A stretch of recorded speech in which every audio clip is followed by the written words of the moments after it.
Ma'am आपने जो क्या कहते हैं नोट्स में करा रखे हैं ना क्वेश्चंस, हम्म। वो किए मैंने तो। अच्छा, वो वाले नहीं किए जो कल मैंने वो पीडीएफ शेयर की थी आप लोगों के साथ? उसमें भी इजी थे क्वेश्चंस, तो ज्यादा डिफिकल्ट नहीं थे। हाँ मैम, अच्छे थे उसमें क्वेश्चंस, है ना? ठीक है, मोस्टली हो गए होंगे कुछ। 3 थी ना, वो किए थे। ठीक है, मतलब किए हैं ना, बस चाहे आपने कहीं से किए हो। Yes ma'am. ठीक है, चलो इसमें मैं बताती हुई जाऊंगी चीजें कौन कौन सी इंपॉर्टेंट है। अपनी एनसीईआरटी ओपन करके रखो। सॉलिड स्टेट में 2 क्वेश्चन आते हैं इस चैप्टर से, है ना? तो यानी कि हमारे आज हम किसके लिए पढ़ रहे हैं? हम 8 नंबर के लिए पढ़ रहे हैं, है ना? Yes ma'am. ठीक है, तो सबसे पहला क्वेश्चन तो बहुत ही खराब सा तुम लोगों को लगने वाला है, क्योंकि 1993 में आया। अब तो तुम लोगों के ये सिलेबस में ही नहीं है, लेकिन कोई बात नहीं, अब मेरे सामने आ गया तो मैं तुम लोगों को पढ़ा देती हूँ। इधर देखो एक बार क्या लिखा हुआ है, ध्यान से समझने की कोशिश करना। मैं फोन यहाँ पे रख लेती हूँ, पता चले तुम लोगों का मैसेज आया और मैं देख भी ना पाऊँ। The pure crystalline substance on being heated gradually first form a turbid liquid, है ना? समझ रहे हो ना? अगर किसी क्रिस्टलाइन सब्सटेंस को आप गर्म करोगे तो फर्स्ट तो वो टर्बिड का मतलब पता है? टर्बिड का मतलब समझते हो तुम? क्या होता है टर्बिडिटी का मतलब? ऐसा प्रेसिपिटेट होते हैं, वो सेटल डाउन नहीं होते हैं, ये पेरेंट्स है ना?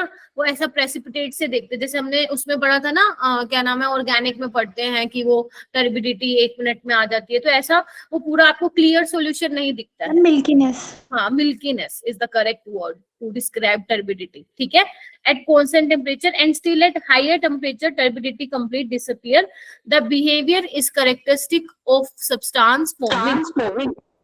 ठीक है, तो अब ये वाली चीज तो हमने पढ़ा ही नहीं है, तो ना आपके सिलेबस में है। तो आप सिर्फ ये ध्यान रखना कि ये किसकी कैरेक्टरिस्टिक है? ये लिक्विड क्रिस्टल्स की कैरेक्टरिस्टिक होती है। किसकी होती है? जो आपके लिक्विड क्रिस्टल्स होते हैं उनकी ये कैरेक्टरिस्टिक होती है।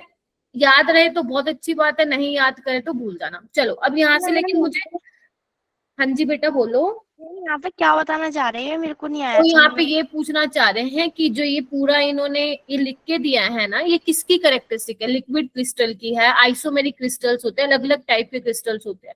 जैसे मैंने तुम लोगों को 2 ही टाइप के सॉलिड्स पढ़ाए ना, क्रिस्टलाइन और अमोर्फस, है ना? तो ये क्रिस्टलाइन के टाइप्स यहाँ पे लिखे हुए हैं, लिक्विड, आइसोमोर्फस, आइसोमेरिक, एलोट्रोपिक। तो उन्होंने ये जो कैरेक्टरिस्टिक आप लोगों को लिख के दी है वो पूछना चाह रहे हैं कि किसकी है, बस। तो ये लिक्विड क्रिस्टल की कैरेक्टरिस्टिक होती है कि अगर आप गर्म करोगे तो सबसे पहले टर्बिडिटी आएगी। जैसे ही आप हाई टेम्परेचर पे रखोगे, मतलब और ज्यादा गर्म करोगे, तो टर्बिडिटी एकदम से चली जाएगी। ये बिहेवियर कौन शो करता है, बस यही पूछा जा रहा है। ये अब सिलेबस में आप लोगों का नहीं है। अगर सिलेबस में नहीं है तो मत्था मारना जरूरी है क्या आपको इस पे? अगर मत्था मारेंगे तो किस पे मारेंगे? क्रिस्टलाइन सॉलिड पे मारेंगे और अमोर्फस सॉलिड पे करेंगे, है ना? अब क्योंकि क्रिस्टलाइन वर्ड आ गया है तो हम इसको भी देख लेते हैं। क्रिस्टलाइन सॉलिड में आप क्या बोलते हो बेटा? क्रिस्टलाइन सॉलिड में चीजें क्या होती हैं? एक ऑर्गेनाइज्ड वे में अरेंज होती है ना, जो आपके एटम, आयंस या मॉलिक्यूल्स होते हैं, एक ऑर्गेनाइज्ड वे में अरेंज होते हैं। हम बोलते हैं कि लॉन्ग रेंज ऑर्डर है। ठीक है, ठीक है। अमोर्फस सॉलिड में क्या बोलते हैं कि एक पीरियड ऑफ टाइम के बाद उनका जो ऑर्गेनाइज्ड मैनर है, जिस ऑर्गेनाइज तरीके से वो एटम और आयन और मॉलिक्यूल अरेंज है, वो एक टाइम के बाद वो बिगड़ जाएगा, है ना? तो हम क्या बोलते हैं? वो शॉर्ट रेंज ऑर्डर है ना? अब सॉलिड तो हम लोग क्या पढ़ते हैं कि हम सॉलिड में तो भैया intermolecular forces of attraction strong होते हैं। जबकि अमोर्फस सॉलिड की एक मैंने क्या टेंडेंसी, फ्लो करने की टेंडेंसी बताई थी आप लोगों को। ठीक है, जिसकी वजह से ये तो असली सॉलिड हुए ही नहीं, ये नकली सॉलिड हुए। और अगर ये नकली सॉलिड हुए तो मैंने इनको क्या नाम दिया था? Pseudo solid. और क्या बोला था? और इनको सुपर कूल्ड लिक्विड्स बोला था। ठीक है, अगर ये मैंने बोला था और इनका मैंने आप लोगों को ये भी बताया था कि एग्जाम्पल ध्यान रखना, ग्लास, प्लास्टिक, हाँ, जीपीआर पॉलीमर, क्योंकि ये वाले क्वेश्चन आप लोगों के आते हैं। जीपीआर पॉलीमर, ग्लास अगर मिल जाए, कोई प्लास्टिक, अगर प्लास्टिक कैसे, आपने पॉलीमर भी चैप्टर पढ़ लिया है ना? उसमें जो भी पॉलीमर यूज होते हैं वो आपको ध्यान है। अगर उसमें से कोई पूछा जाए तो आप बोल सकते हो कि वो कैसे अमोर्फस सॉलिड है। अगर कोई रबर है तो आप बोल सकते हो कि वो क्या है? पॉलीमर है। क्रिस्टलाइन सॉलिड्स कैसे होते हैं? क्रिस्टलाइन सॉलिड्स के एग्जांपल कौन बताएगा मुझे? क्वार्ट्ज क्या होता है आपका? क्वार्ट्ज वो क्रिस्टलाइन सॉलिड्स होते हैं। ठीक है, ठीक है। हाँ राधिका बोलो बेटा। मैं तो एग्जांपल बता रहा था। अच्छा, और कैसे बताओगे? अगर मान लो, अच्छा क्वार्ट्ज ग्लास क्या होता है? क्या मैम? Quartz glass amorphous. समझ रहे हो? ग्लास आते ही कैटेगरी क्या हो जाएगी उसकी? चेंज हो जाएगी। अच्छा आप मुझे ये बताओ, क्या आप क्रिस्टलाइन सॉलिड्स को अमोर्फस सॉलिड्स में कन्वर्ट कर सकते हैं? हाँ मैम तो मेरे को कौन बताएगा? इशिका बताएगी कैसे कर सकते हैं? हाँ Ishika. Amorphous solid, sorry crystalline solid को अमोर्फस सॉलिड में आप कैसे चेंज कर सकते हो? गरम करके ठंडा कर दूं? हाँ मैम टेम्परेचर में चेंजेस। क्योंकि गरम अगर आप कोई चीज को हीट कर रहे हो तो पक्का उसके अरेंजमेंट में कोई ना कोई तो इफेक्ट आएगा ही आएगा। और जब आप उसको ठंडा कर दोगे तो फिर वो जैसा जो जिसमें जैसा इफेक्ट आया था वो वैसे का वैसे ही रह जाएगा। मतलब उसका बिगाड़ दिया ना आपने स्ट्रक्चर हीट करने से क्रिस्टलाइन सॉलिड्स का। तो आप उसको कर सकते हो। ठीक है, ये आपके एनसीईआरटी में भी एक क्वार्ट्ज का स्ट्रक्चर दिया हुआ है और उसको कन्वर्ट करके दिखाया हुआ है क्वार्ट्ज ग्लास। हाँ, हीट करेंगे देन कूल करेंगे तो वो क्रिस्टलाइन जो है आपका अमोर्फस में चेंज हो जाएगा। ठीक है, उसके बाद सॉलिड लिक्विड वगैरह ये क्या होते हैं, इनका आपको करने की जरूरत नहीं है, प्रॉपर्टीज ये आप लोग बचपन से पढ़ते आ रहे हो। ठीक है, उसके अलावा जो क्रिस्टलाइन सॉलिड की इंपॉर्टेंट कैरेक्टरिस्टिक है ये कैसे होते हैं नेचर में, रेड पेन से लिख देती हूँ। एनाइसोट्रोपिक होते हैं। हाँ मैम मतलब इनका temperature, melting point, boiling point अलग अलग डायरेक्शन पर अलग अलग आएगा। जबकि इसमें क्या होते हैं? आइसोट्रोपिक होते हैं ये। मतलब आप इनकी फिजिकल प्रॉपर्टीज देखोगे अलग अलग डायरेक्शन से अमोर्फस सॉलिड में सबका क्या आएगा? सेम आएगा। जबकि मैं क्रिस्टलाइन सॉलिड की अगर बात करूं तो आप अलग अलग अगर डायरेक्शन से देखोगे तो उनका क्या आएगा? डिफरेंट आएगा। मैंने वो याद है वो एक वो डायग्राम बना के समझाया था, ऐसा ऐसा करना। आपके बुक में बना हुआ, अगर आप लोगों ने नोट्स नहीं ओपन किए हुए तो कोई बात नहीं, आपके एनसीईआरटी पे बना हुआ है, वहां पे आपको देखते ही समझ में आ जाएगा। तो ये क्रिस्टलाइन सॉलिड और आपको एमोर्फस सॉलिड के बीच में डिफरेंस पता होना चाहिए। तो जो आपकी एनसीईआरटी टेबल है उसके ऊपर लिख लो इम्पोर्टेंट। लिख लिया? ठीक है। उसके बाद हम बात करते हैं, नेक्स्ट क्वेश्चन आता है ग्लास क्या है। अभी हमने देखा ग्लास क्या है, अमोर्फस है। Yes ma'am, option C. Option C. ये क्वेश्चन अभी तक भी आते हैं। Yes, sugar NaCl are also an example of crystalline solid. जो आपके घर में वो चीनी है टेबल शुगर, वो भी किसका एग्जाम्पल है? वो क्रिस्टलाइन सॉलिड का एग्जाम्पल है। चलिए नेक्स्ट चलते हैं, थर्ड क्वेश्चन पे मूव करते हैं। क्या बोल रहा है थर्ड क्वेश्चन? देखना, वो ये बोल रहा है सारा हमें कवर करना है सॉलिड स्टेट। यही 3:30 बजे तक क्लास है ना हमारी आज। तो मैं आपको कल मिलूंगी। शिवानी मैम कल क्लास ले रही है या नहीं ले रही है? नहीं मैम, नहीं ले रही मैम। मैम कल क्यों नहीं होगी क्लास? किसकी बेटा? नहीं मेरी तो होगी। मैं तो ऑर्गेनिक करानी है भाई कल तुमसे, है ना? ऑर्गेनिक बहुत जरूरी है ना? हाँ मैम। हाँ जी, आवाज नहीं आ रही आशुतोष बेटा, आवाज दब गई तुम्हारी।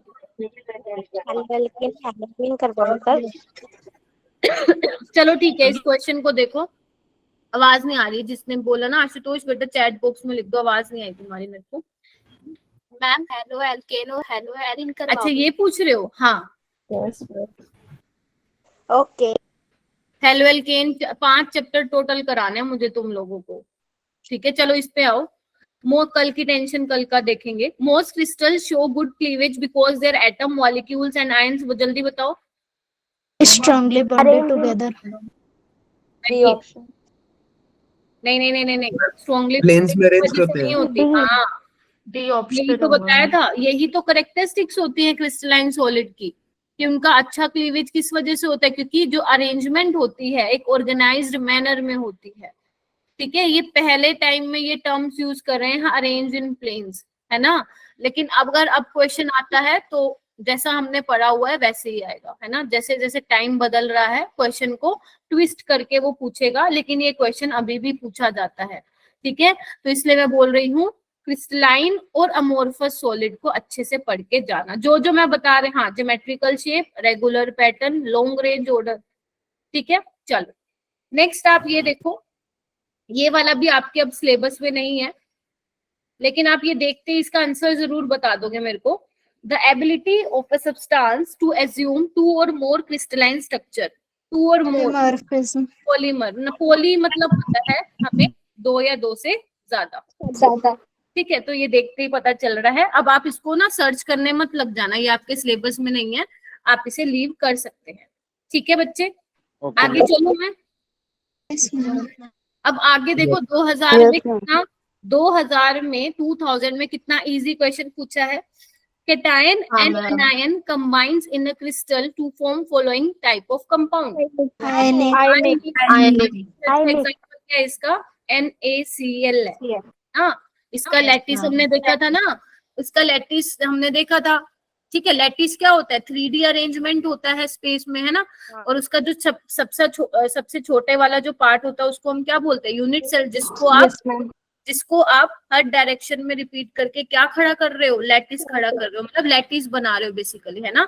और जो मैंने आप लोगों को बताई थी ना, आपको जो मैंने आयनिक कंपाउंड्स की लोकेशन बताई थी लैटिस में कहाँ कहाँ होती है, याद करो, वो एक टेबल बनवा के रखी हुई है मैंने। Yes, ma'am. जैसे Cl नेगेटिव जो है FCC पोजीशन ऑक्यूपाई करते हैं, यानी कि कॉर्नर्स और फेस सेंटर पे मिलेंगे, और जितने भी आपके सोडियम आयंस है वो 100% ऑक्टाहेड्रल वॉइड्स को ऑक्यूपाई करते हैं, ठीक है। कोई बात नहीं, वो वॉइड्स का आएगा तो मैं थोड़ा सा एक्सप्लेन कर दूंगी, आगे आओ, ठीक है।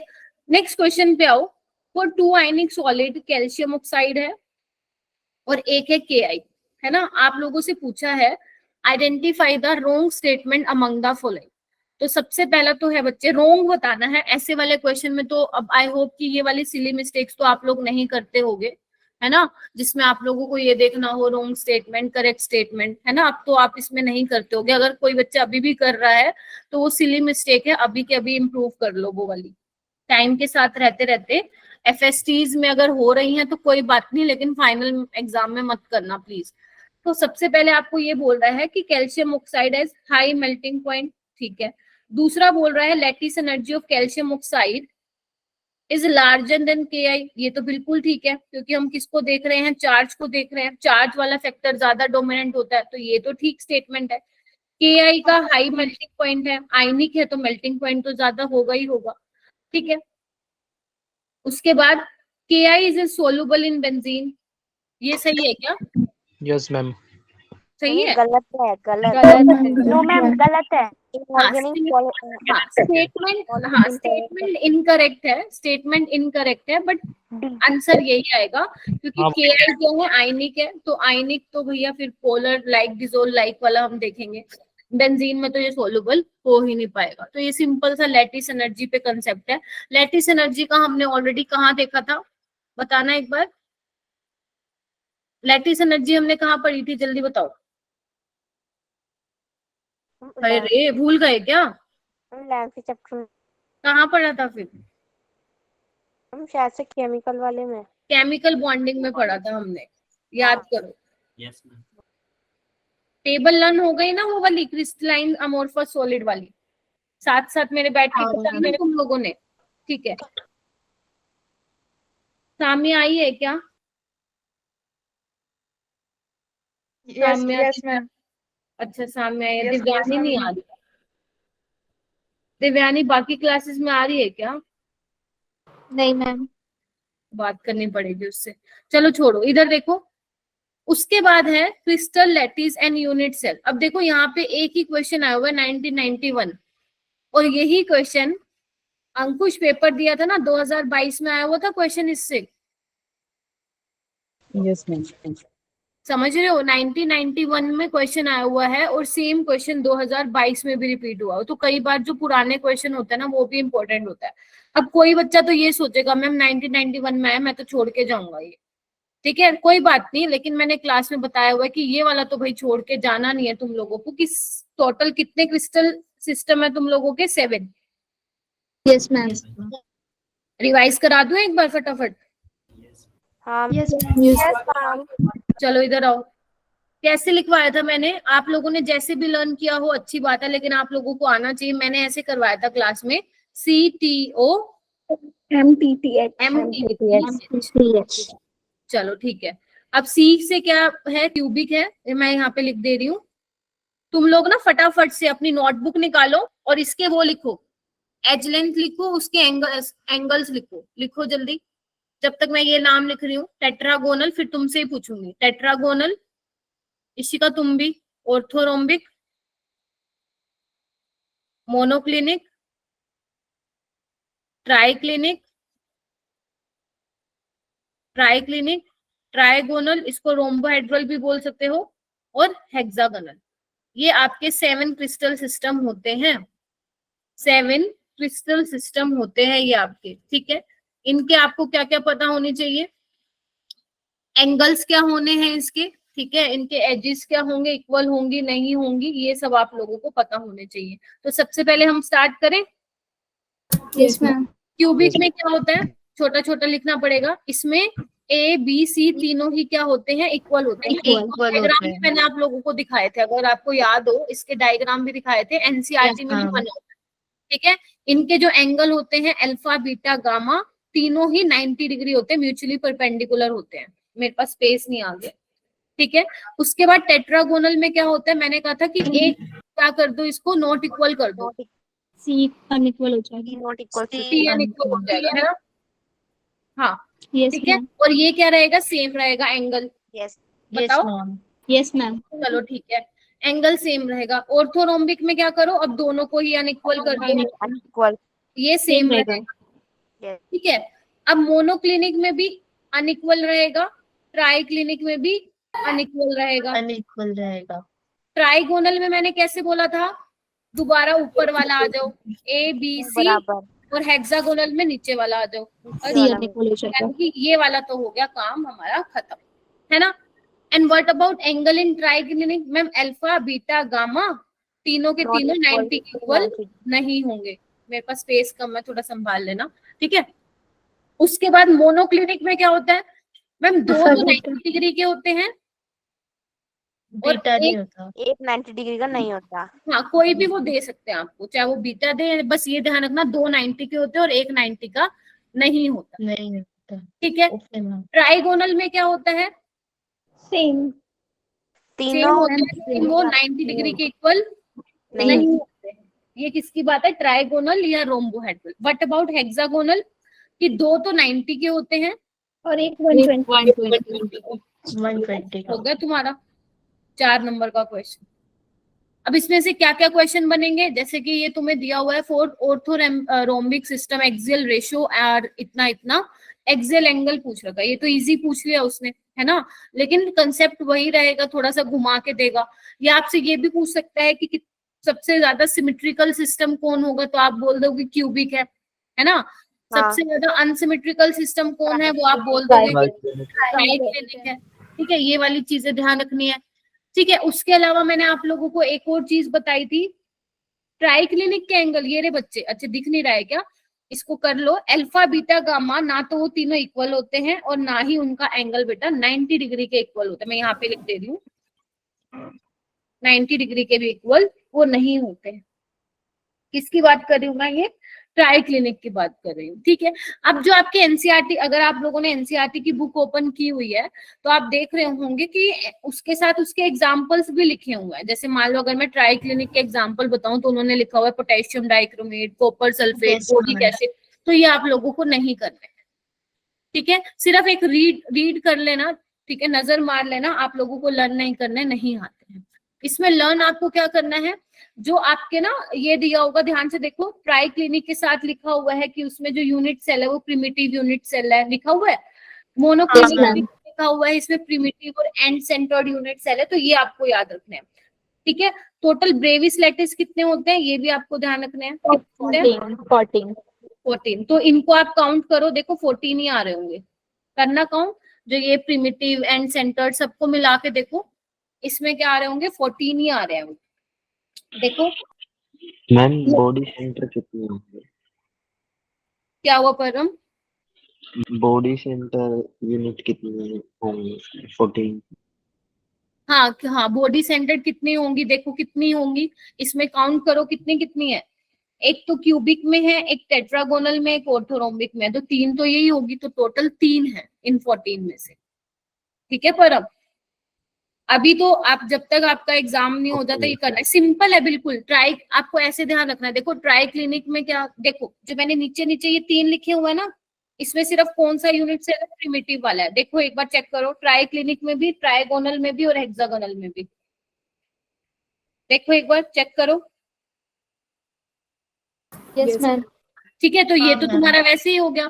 ठीक है, क्यूबिक में क्या है, क्यूबिक में तुम्हारा प्रिमिटिव भी है, बॉडी सेंटर्ड भी है और आपका फेस सेंटर्ड भी है, तो ये तीनों हो गए। टेट्रागोनल में देख लेना, ऑर्थोरोम्बिक में, मोनोक्लिनिक में, बस 3 तुम्हें खुद से करने हैं, बाकी तुम लोगों को पता ही है बस।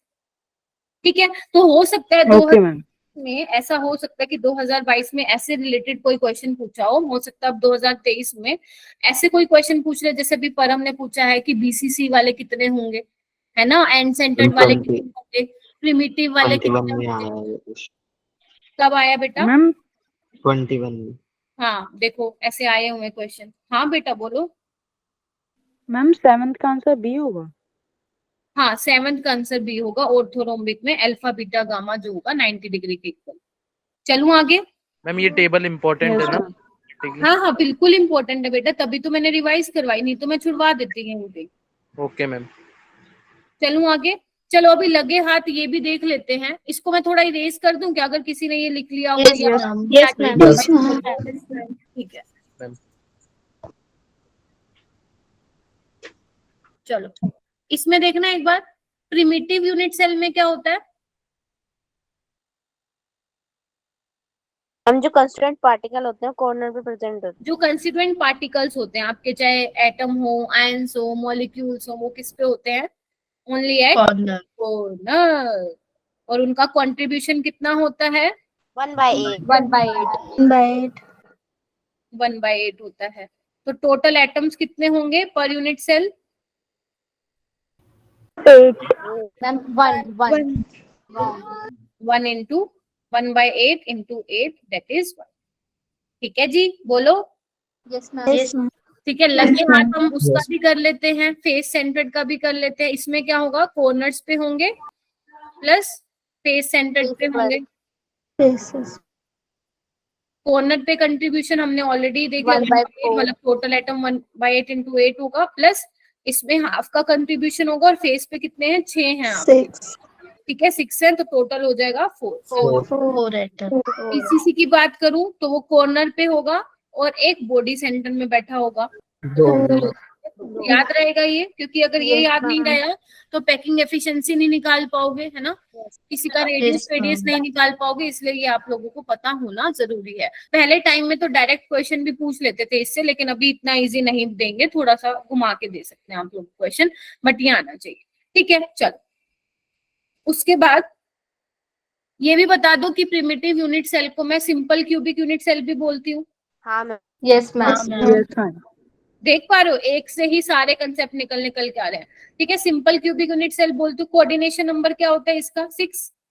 Yes ma'am. याद करो, वो एक, अब यहाँ पे तो नहीं है वो पिक्चर, वो क्यूब से मैंने 3D वाला आप लोगों को दिखाया था। एफसीसी में कोऑर्डिनेशन नंबर जल्दी बोलो, जल्दी।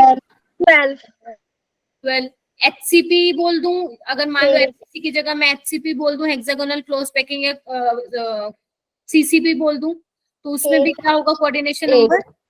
नहीं, इसमें बेटा सीसीपी या एचसीपी में 12 होगा। ठीक है, बीसीसी में कितना होता है? 8। आप ये कर सकते हो इस चैप्टर में ना, आप ना छोटे से नोट्स बना लो, एक पेज में पूरा समराइज हो जाएगा चैप्टर, और लास्ट के टाइम पे जब पेपर जाओगे ना देने, सिर्फ वही रिवाइज कर लेना। कैसे बनाओगे? अगर इसका 1 या 1.5 पेज में इसके नोट्स बनाने हैं आप लोगों को, बिल्कुल शॉर्ट नोट्स, तो आप ऐसा कर सकते हो, जो मैंने आप लोगों को क्लास में कराया हुआ है उसमें आप लोगों को दिख जाएगा कि क्या क्या चीजें इंपॉर्टेंट है, उसको बिल्कुल अपने शॉर्ट नोट्स में लिखते जाओ और 1 पेज में इसको करके फिनिश कर सकते हो, क्योंकि ये ज्यादा चैप्टर है ही नहीं। ठीक है, बच्चे इस चैप्टर को 20-20 मिनट में रिवाइज करते हैं, तो तुम लोगों को भी यही करना है, समझ रहे हो? Yes ma'am. ठीक है, आगे आ जाओ। इतना हो गया। चलो कोऑर्डिनेशन नंबर की भी बात कर दी, बाकी और कंसेप्ट आएंगे तो हम करते जाएंगे। इधर देखो नेक्स्ट क्वेश्चन आप लोगों से ये पूछ रहा है, ये 2013 में आया हुआ है कि the number of carbon atom per unit cell of diamond unit cell. अब मैम ये तो हमने नहीं पढ़ा ना, आपने क्लास में करवाया। क्या बोल रहे हैं, नंबर ऑफ कार्बन एटम बताने हैं per unit cell of diamond, मतलब डायमंड यूनिट सेल में कितने नंबर ऑफ कार्बन एटम होंगे। तो ये कैसे निकालेंगे इसको, देखो कर दो इसको erase. Yes, ma'am. Yes, ma'am. हाँ ओके तो देखो अगर आपको याद हो ना, तो मैंने एक आपके नोट्स में एक टेबल बना के दी हुई थी कि आयनिक कंपाउंड जितने भी हैं उनके आप लोगों को लोकेशन बतानी थी कि कौन टेट्राहेड्रल वॉइड को ऑक्यूपाई कर रहा है ना, कौन कॉर्नर्स को ऑक्यूपाई कर रहा है, कौन एफसीसी लैटिस को ऑक्यूपाई कर रहा है। तो वहां पे मैंने आपको एक जिंक सल्फाइड का भी बोला था, जिसको मैं जिंक ब्लेंड बोल रही थी, यस मैम। है ना। उसमें मैंने क्या बोला था, इसमें क्या होते हैं, एफसीसी पे होते हैं और sulphide half of tetrahedral voids में होते हैं। याद करो,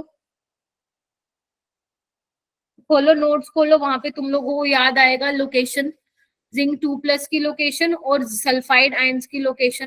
चेक करो, कर लिया? Yes, ma'am. Yes, ma'am. ठीक है। अच्छा, तो जो डायमंड का होता है ना, जो लैटिस होता है, वो बिल्कुल इसकी तरह ही दिखता है। किसकी तरह, जिंक सल्फाइड का। तो आपको अलग से डायमंड का देखने की जरूरत नहीं है, सिंपल अगर आपको जिंक ब्लेंड का भी आता है तो आप डायमंड का निकाल सकते हैं। तो डायमंड में तो क्या होंगे, सारे के सारे कार्बन होंगे। अब कार्बन भी क्या ऑक्यूपाई कर रहे हैं, एफसीसी और टेट्राहेड्रल वॉइड जितने हैं उसके आधे, है ना। तो एफसीसी में कितने होते हैं एटम, 4, बोलो। Yes, ma'am. Yes, total tetrahedral void कितने होते हैं, 8. 8।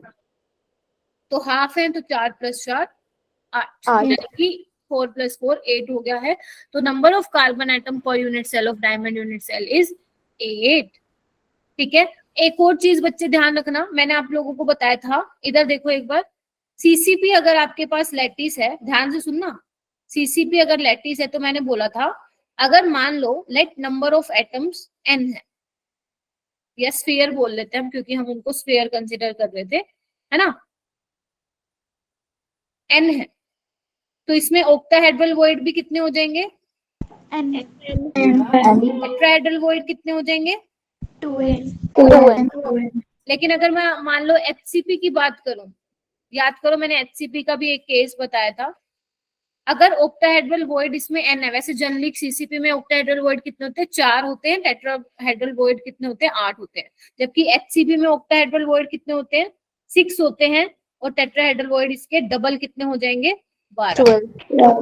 याद रहेगा, ये वाला क्वेश्चन 2022 में आया तुम्हारा, एक बार चेक करना, पहला क्वेश्चन नहीं था पेपर में, एचसीपी वाला, कुछ वॉइड से रिलेटेड पूछा हुआ था, आई थिंक, मुझे याद नहीं है एग्जैक्ट क्वेश्चन, ऐसा ही क्वेश्चन। जितनी भी चीजें बताई हैं वो याद हो गई हैं आप लोगों को? Yes, ma'am. Yes, ma'am. Yes, ma'am. Yes, ma'am. चलो नेक्स्ट क्वेश्चन आओ फिर। नेक्स्ट क्वेश्चन आप लोगों से ये बोल रहा है कि in a face centred cubic lattice a unit cell is shared equally by how many unit cell. सोच समझ के आंसर करना। 6 आएगा आंसर। देखो एक बार, फेस सेंटर्ड है तो वो पूछ रहे हैं कि एक यूनिट सेल कितने यूनिट सेल से इक्वली शेयर करेगा। तो फेस पे कितने हैं, 6 हैं, तो 6 है ना, कितना हुआ, 6 फेस है। जैसे मान लो अब मैं बैठी हूँ, मेरे सामने की जो ये वॉल है, एक एटम अगर मैं एक एटम को यहाँ पे रख दूं तो आधा मेरी साइड होगा, आधा साइड वाले उसमें जाएगा रूम में, ठीक है। तो कितने से शेयर्ड होंगे ये वाले फेस सेंटर्ड में, एक यूनिट 6 से शेयर्ड होंगे, बिकॉज 6 फेसेस है। मैम हाँ बेटा, एफसीसी में तो हमने पढ़ा था कि कॉर्नर प्लस फेस पे होते हैं, तो फेस वाला क्यों काउंट किया हमने? क्या हुआ बेटा? मैम हमने एफसीसी के अंदर तो पढ़ा था ना कि कॉर्नर पे और फेस वाले प्रेजेंट होते हैं, तो यहाँ पे तो आपने फेस वाले क्यों काउंट किए? देखो अगर ना, बात तुमने बिल्कुल सही कही है राधिका, कि फेस सेंटर्ड में हमने उसका भी देखा था, क्या बोलते हैं, कॉर्नर का भी देखा था। हाँ, कॉर्नर का देखा था कि तुमने कहा था कि कॉर्नर पे है और किस पे है आपके, उस पे फेस पे, है ना। तो पहले आपको ना राधिका ऑप्शन में जाके देखना है। अगर ऑप्शन में ऐसा आपको ऑप्शन मिल रहा है जो आप सोच रहे हो तो ठीक बात है, लेकिन यहाँ पे मेरे को ऑप्शन मिल नहीं रहा है वैसा, देख पा रहे हो? हाँ अब नहीं मिल पा रहा है तो आंसर 2 तो हो ही नहीं सकता है, नहीं, ना ही 4 हो सकता है, ठीक है, ना ही 8 हो सकता है, तो 6 इसका आंसर होगा, क्योंकि इक्वली वो अपने फेस वाले शेयर करता है। क्योंकि अगर यहाँ पे कॉर्नर और फेस वाला लेके बैठता तो उसका आंसर 6 ना होके कुछ और होता। समझ रहे हो मेरी बात? तो मतलब हम 6 फेसेस पे तो आधा आधा अनइक्वल अनइक्वल तो देता है, पूरा थोड़ा नहीं देता है। हाँ, तो यही तो बोला है कि एक यूनिट सेल कितने से शेयर्ड होगा। देखो ना, जैसे मान लो ये है, अगर मैं ये एक एटम ऐसे लगाऊं तो एक ही इसमें होगा, इस वाले यूनिट सेल में, एक ही दूसरे वाले में जाएगा ना। हाँ तो ऐसे ऐसे कितने हैं? 6। तो कितने से इक्वली शेयर करेंगे? 6 से। 6। बस सिंपल, ठीक है। Yes ma'am. Yes ma'am. अच्छा, अगर यस मैम तो 10th कैसे करोगे? राधिका, आपके रूम में जहाँ आप बैठे हो वहां पे टोटल कितने एटम होंगे फेस पे? 3 होंगे ना? मैम फेस पे, मैम हाँ, फेस पे तो हाँ हाफ मैम, इंटू 6, 3 3 3 3। ठीक है, क्योंकि 6 हैं। तो दूसरे एक यूनिट सेल कितने से शेयर करेगा इक्वली? 6 से नहीं करेगा। फिर घूम गया मैम। एक है आधा, आधा वाला उसके साथ वाले रूम में जाएगा, तो एक उसने एक वो कर लिया, ऐसे ऐसे टोटल कितने? 6। तो 6, एक जब एक कर रहा है तो 6 कितने करेंगे? 6 नहीं करेंगे। मैम जैसे अभी आपने देखो बताया, मैं बना के दिखाती हूँ, हाँ तुम बोलो, मैं सुन रही हूँ। अभी हम इसमें अगर फेस की बात कर रहे हैं और एक क्यूब के 6 फेसेस होते हैं और 6 पर वे अनइक्वल आधे आधे डिस्ट्रीब्यूटेड होंगे फेस के ऊपर। इन्होंने पूछा कि कितने यूनिट सेल शेयर्ड होंगे, हाउ मेनी यूनिट सेल्स के साथ।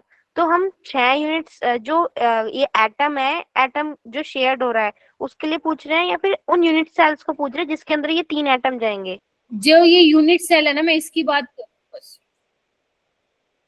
ये यूनिट सेल इक्वली कितने यूनिट सेल से शेयर होगा, मैं ये पूछना चाह रही हूँ। 6 के साथ शेयर्ड हो। बस यही आंसर है, ओके, ठीक है, अभी क्लियर है? चलो यस चलो मैम चलो। वो 2000 हाँ 2000। मैम 2022 वाला क्वेश्चन मिला है, बताओ आपको। अच्छा बता दो बता दो। Ma'am copper crystallise in FCC unit cell with SL edge length दे रखी है हाँ 3.608 into 10⁻⁻8 centimetre. The density of copper दे रखी है 8.92 ग्राम सेंटीमीटर 3 नेगेटिव। Calculate the atomic mass of copper. अच्छा, ये तो इजी है, वो तो डेंसिटी वाले फॉर्मूले से ही हो जाएगा। एक और था जूबिया, एक और था, वो से रिलेटेड क्वेश्चन था। एक तो तुमने ये बता दिया ना, एक वॉइड से रिलेटेड क्वेश्चन था। देखना एक बार, मिला तो मैंने तो आई थिंक 2022 में ही देखा था, हो सकता है कैन बी रॉन्ग कि मैम किसी मैंने। और सेट में होगा फिर। हाँ चलो ठीक है, इस पे भी आऊंगी मैं डेंसिटी पे, उससे पहले ये वाला क्वेश्चन करो। देखो देखो, व्हेन जिंक कन्वर्टेड, हाँ हाँ मैं कर दूंगी Tamanna, don't worry. When zinc converted from melted state to its solid state, वो आ गई क्या? आंचल आ गई क्या? नहीं आई। जिंक जो है मेल्टेड टू सॉलिड स्टेट में है, ठीक है, कोई बात नहीं, जैसा भी हो ना, मेरे को एक बार हाँ दिखा देना कौन सा है, ठीक है। Zinc converted from melted state to its solid state, it has HCP structure, बस यही हमारा काम का है कि एचसीपी स्ट्रक्चर है। और ये क्या पूछा? नंबर ऑफ नियरेस्ट एटम, यानी कि कोऑर्डिनेशन नंबर पूछा है इसका। यस। और कोऑर्डिनेशन नंबर कितना होता है एचसीपी केस में? 12। ठीक है, तो ये क्वेश्चन ऐसे करना था, इजी है। Yes ma'am. चलो फटाफट से आओ नेक्स्ट क्वेश्चन पे हम मूव। वो पोइट्स वाला क्वेश्चन 2021 में आ रखा है। अच्छा 2021 में, फिर ठीक है। मैम। हाँ मैम इन्होंने तो बोला कि नंबर ऑफ नियरेस्ट एटम बताने हैं, और जबकि वो चीज हम कोऑर्डिनेशन नंबर में पढ़ते हैं कि वॉइड्स जो होते हैं कितने एटम से अटैच्ड होते हैं, उसी तो हमने 12 था। हाँ पर यहाँ से जैसे इन्होंने जिस तरह से लिखा है मैम, ये तो पल्ले भरा ही नहीं था, find the number of nearest Yes, atom. ma'am. ये नहीं बोला कि वो 8 से कितने अटैच। वो ये थोड़ी ना बोलेगा, फिर तो लगा दोगे ऑप्शन। यस। ठीक है, उन्होंने सिंपल ये बोल दिया कि जिंक है, उसका HCP स्ट्रक्चर है, उसके आसपास के जितने भी एटम है, तो ये हमें सोचना पड़ेगा ना, वो कोऑर्डिनेशन नंबर पूछना चाह रहा है। नियरेस्ट एटम तो वही होगा जो उससे टच कर रहा है। ठीक है, चलो। The FCC crystal how many the FCC crystal contains how many atoms in each unit cell. पता है पहले वाले जो क्वेश्चन आते थे ना, उसमें वो वाली मजे वाली बात नहीं होती थी जैसे अब क्वेश्चन आते हैं। क्वेश्चन तो यही होते हैं, लेकिन उसको जिस हिसाब से लैंग्वेज को ट्विस्ट करके दिया जाता है ना, वो हम पहले नहीं समझ पाते थे, बट अब जो क्वेश्चन आने लगे ना रिसेंट ईयर्स में, वो हमें पल्ले पड़ जाती है बातें। तो पहले ना बहुत चीजें बदली हैं इतने टाइम में, तो इतना टेंशन लेने की जरूरत नहीं है। ठीक है, ऐसा नहीं, ऐसा बिल्कुल ये क्वेश्चन पूछ सकते हैं, बट हो सकता है किसी और लैंग्वेज में वो पूछना चाहे आपसे। ठीक है, अब जैसे 1996 में क्वेश्चन आया हुआ है कि FCC crystal contain how many atoms in each unit cell, ये तो बता ही दोगे। Yes ma'am. 4 4 होते हैं, 5 कौन बोला? 4 बोला है। 4 मैम 4। ठीक 4 है, ही तो था। ओके। नेक्स्ट बताओ, द नंबर ऑफ एटम्स, क्या बोला है? The number of atoms contain in a FCC unit cell of a ये क्या है, मोनो एटॉमिक सब्सटेंस। इसमें भी घबराने की जरूरत नहीं है। 4 ही आएगा मैम इसमें भी। Yes, ma'am. 4. पक्का? यस पक्का? मैम। Yes ma'am. ठीक है, बस तुम्हें कुछ नहीं करना, सिंपल आपसे नंबर ऑफ एटम पूछे, डायरेक्ट लगा के आओ। अब वो नंबर ऑफ एटम पूछे या हाउ मेनी एटम पूछे, तो आप वही लगा के आओ। और मैं फिर से कंफ्यूज करने के लिए दे दिया मोनो एटॉमिक सब्सटेंस। अभी नहीं देगा राधिका, पक्का। ठीक है, ओके। चलो आओ।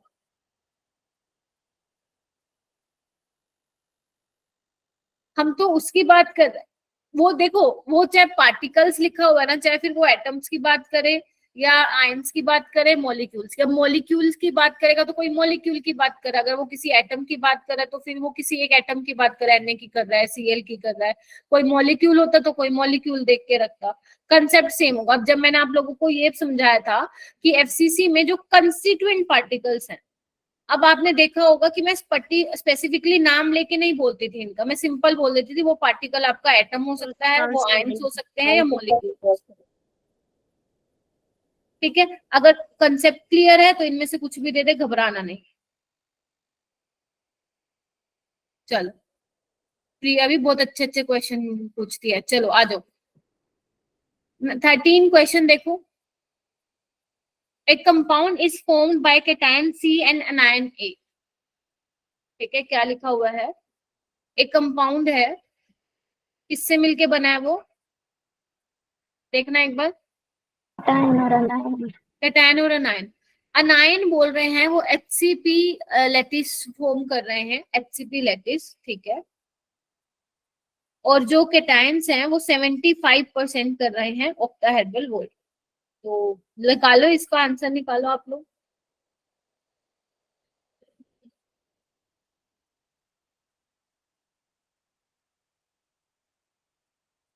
सी आएगा क्या?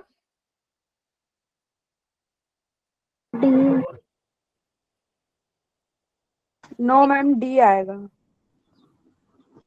हाँ मैम डी होगा। कैसे किया? इसको तुमने N मान लिया क्या? हाँ मैम।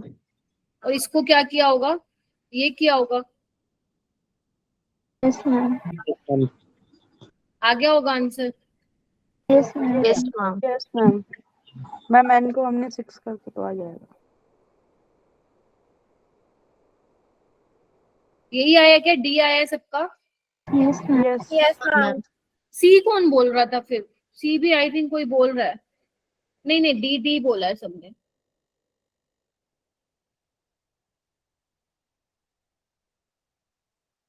चलो, क्वेश्चन दिखाना आशुतोष जो तुम पूछना चाह रहे हो ना बेटा। ठीक है, ये 13 क्वेश्चन होगा, ये clear? Yes ma'am. Yes ma'am. Yes, ma'am. Next आओ। मैं वो पूछ रहा है ना, जैसे इसमें था ना एफसीसी में मोनो एटॉमिक के लिए एटम बताओ, तो अगर क्वेश्चन आ गया एफसीसी में डायटोमिक के लिए तो कितने एटम होंगे? अच्छा, डायटोमिक में नियरेस्ट एटम, वो तो बेटा फिर हमें डायग्राम बना के देखना पड़ेगा एफसीसी का। डबल नहीं हो जाएगा क्या? मोनोएटॉमिक का जो डबल नहीं हो जाएगा डायटोमिक?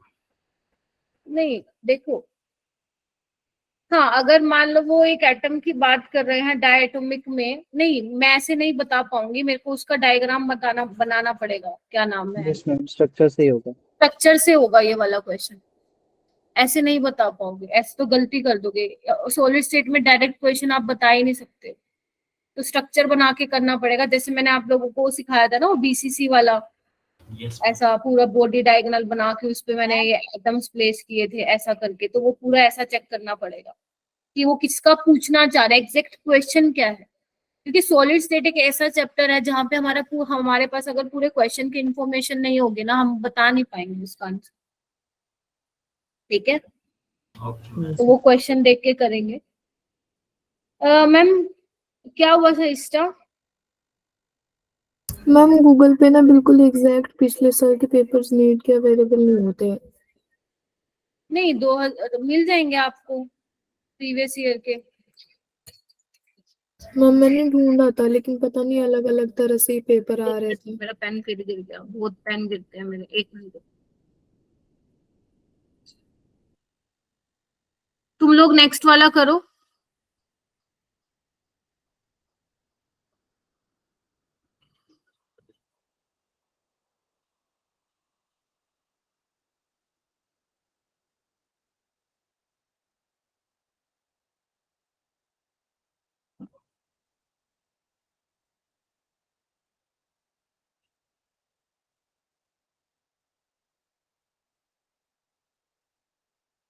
हाँ, हो गया क्या question? Ma'am option C. Calcium fluoride है ना? क्या बताया था इसमें मैंने कैल्शियम फ्लोराइड में? देखो याद कैसे करोगे इसको, फ्लोराइड में क्या होता है बताओ? ये एफसीसी होगा, ये टेट्राहेड्रल होगा, बोलो। तो कैल्शियम का क्या होगा कोऑर्डिनेशन नंबर? 8। Yes ma'am. और फ्लोरीन का कितना होगा फ्लोराइड का? 4। तो 4। ये तो करना पड़ेगा, इंपॉर्टेंट बहुत है ये। टेबल में ही जो मैंने आप लोगों को टेबल बनवाई थी ना, उसमें ही मैंने आप लोगों को लिखवाई थी ये चीजें। तो अब आपसे पूछ क्या रहा है कैल्शियम और फ्लोराइड का, तो आंसर क्या हो जाएगा 8:4।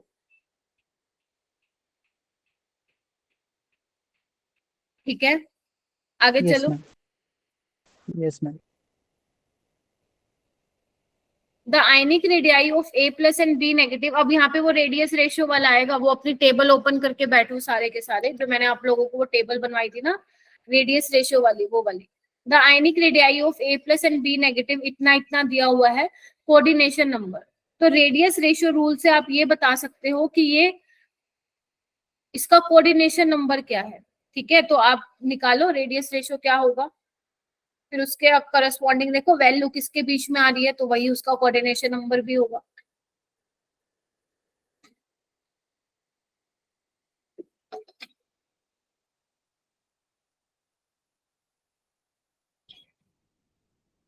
कैसे निकालोगे?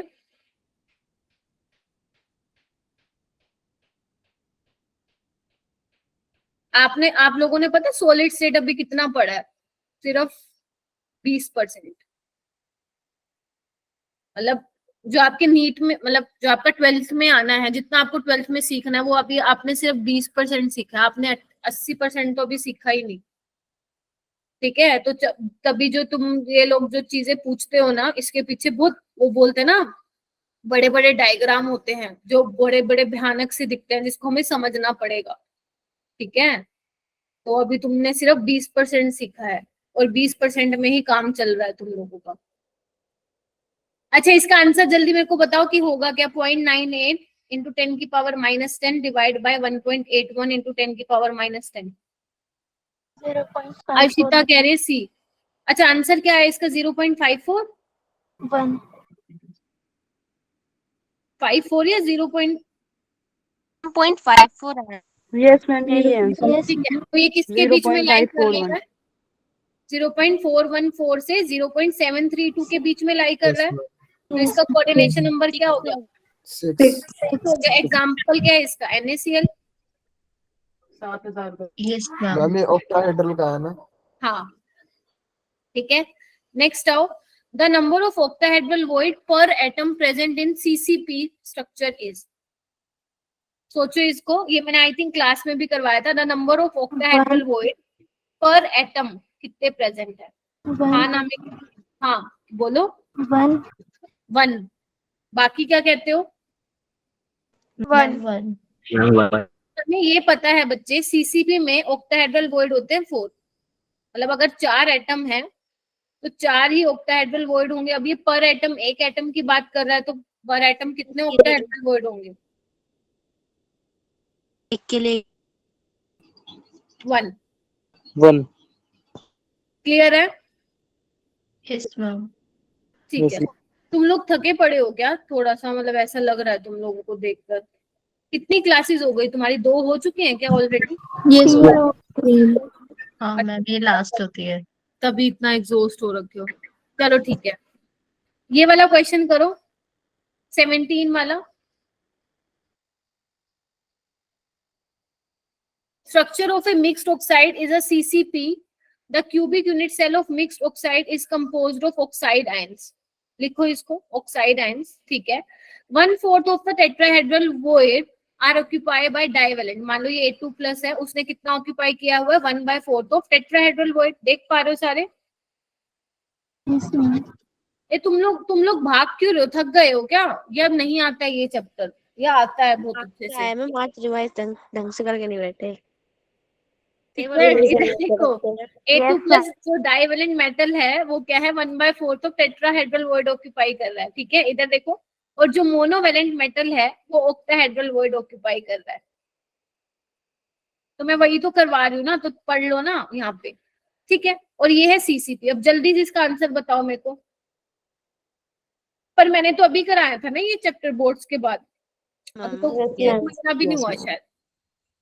तो कैसे करोगे? अगर O2 आयंस N है, इसको ऐसे लिख लो, क्योंकि हमें ABO का बताना है ना फॉर्मूला, ठीक है। तो इसमें क्या है, अगर ये CCP लैटिस है तो इसको मैं N मान लूं, तो ऑक्टाहेड्रल वॉइड कितने हो जाएंगे? N ही हो जाएंगे। एक सेकेंड, सॉरी उल्टा रख दिया, एक मिनट। ऑक्टाहेड्रल N होगा ना? हाँ ठीक है। डाइवेलेंट क्या हो जाएगा? 1/4 ऑफ टेट्राहेड्रल वॉइड यानी कि 2N। बस सोल्व कर लो इसको, N से N हटाओ, ये कितना हो जाएगा? देखो कितना हो जाएगा? 1/2 करो इसको। AB2 O2। इसमें सोचने की जरूरत ही नहीं थी, ठीक है। ऐसे वाले क्वेश्चन बहुत करवाए थे मैंने, और मैंने कहा था ये बहुत इंपॉर्टेंट रहते हैं, हाँ ठीक है। ओके चलो आगे आओ। अब ना प्लीज FST में थोड़ा इम्प्रूव करना शुरू करो। केमिस्ट्री में मैं देख रही थी कुछ खास नंबर नहीं है इस बार तुम लोगों के, ठीक है। पहले तो इतना हार्ड टेस्ट बनाया नहीं, इतनी क्यों बना रहे हैं अभी ये? क्या हो गया बेटा? हम पहले तो इतने हार्ड आता नहीं था, हम 11th का कुछ ज्यादा ही दे देते हैं। हाँ मैम 11th का कुछ ज्यादा ही देते हैं। अच्छा, तो 11th नहीं आती है? आधे से ज्यादा कॉन्सेप्ट तो 11th। मैम मुझे तो 12th से ज्यादा 11th डिफिकल्ट लगती है। यस तो तुम लोगों को 11th में तो पढ़नी पड़ेगी, अब क्या कर सकते हैं। बायो में तो चलो 50-50% रहता है, केमिस्ट्री में 40-60 का रहता है, तो 40% तो देखने को मिलेगी तुम्हें 11th, और 60% 12th देखने को मिलेगी। मैम ये करा देगी ना, FST से तो हो ही जाएगी 11th। ऐसे ऐसे क्वेश्चन देंगे तो वही मैं बोल रही हूँ, सुन लो मेरी बात। जब आपको FST मिलता है ना, तो जैसे मान लो कोई चीज आप लोगों ने नहीं पढ़ी है और आप देख रहे हो कि उससे रिलेटेड क्वेश्चन आया हुआ है, तो उस क्वेश्चन से रिलेटेड जो उसका कंसेप्ट है ना, वो करके अपनी नोटबुक में ऐड करके बंद कर दो। इससे क्या होगा, अगर मान लो पेपर में वैसे टाइप का क्वेश्चन रिपीट हो गया तो तुम्हारी तो भैया वो क्या बोलते हैं, मजे ही मजे हो जाएंगे तुम लोगों के। मैम FST में जो रॉन्ग हो रहे क्वेश्चंस वो दिखे ही नहीं हमें, तो बस मार्क्स दिख रहे हैं। नहीं बेटा, दोबारा उसको स्टूडेंट आईडी टाइप करके लॉगिन करो ना, सारा दिख रहा है उसके अंदर तो कि कौन सा गलत हुआ है कौन सा ठीक हुआ है। मैम विंडो क्लोज हो जाती है ना। अच्छा ये भी है। चलो मैं एक बार बोलूंगी कि थोड़ा टाइम ज्यादा कर दें। हाँ जी, नहीं मैम वही कहती, पता ही नहीं चल पाता कौन से गलत करे हमने, हम भूल जाते हैं हमने कौन सा ऑप्शन क्लिक किया था। हाँ ये तो है। चलो मैं एक बार ये वाली बात बोलूंगी शिवानी मैम को, एक बार तुम भी उनको याद दिला देना कि वो टाइम थोड़ा सा ज्यादा एक्सटेंड कर देंगे सो दैट तुम देख पाओ कि तुम्हारे कौन से गलत हुए। हाँ मैम इवनिंग में बोल देंगे। ठीक है, चलो इधर देखो भाई, जिसको लीव करना है ना अभी लीव कर दो, पता नहीं क्या ही नींद आ रही है तुम लोगों को। ये वाला देखो, जितना जल्दी करोगे ना उतनी जल्दी क्लास खत्म होगी और उतनी जल्दी अपना सेल्फ स्टडी कर पाओगे। इधर देखो, क्लास में करवाया था, क्लास में ठीक है, NaCl स्ट्रक्चर है, रेडियस जो है केटाइन की 100 पिकोमीटर दी हुई है, ठीक है, और रेडियस ऑफ अनायन आपसे पूछा, हो जाएगा? हाँ मैम नहीं होगा।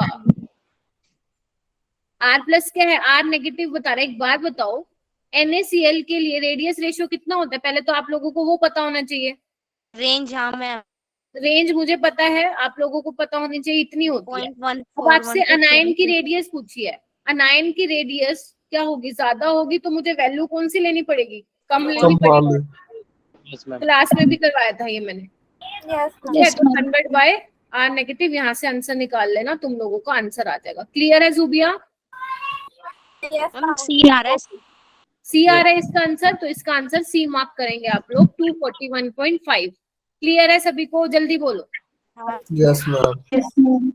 नेक्स्ट आओ, तुम्हारा काम हल्का कर रही हूँ मैं, 19 सारे मैं PYQs करा रही हूँ, तुम लोगों को बस इसके अच्छे से थ्योरी रिवाइज करनी है, और 2022 और 2021 में जो क्वेश्चन आए हुए हैं वो करने हैं, ठीक है?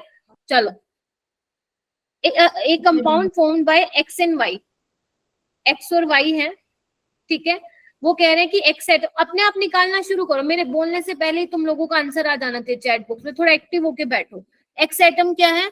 कॉर्नर्स ऑफ क्यूब पे है, कॉर्नर्स पे, यानी कि 1/8 × 8, और Y एटम किस पे है? फेस सेंटर पे है, सिर्फ फेस सेंटर पे, यानी कि 1/2 × 6, तो कितना हो जाएगा? XY3 मैम, A होगा। XY3 होगा जुबिया।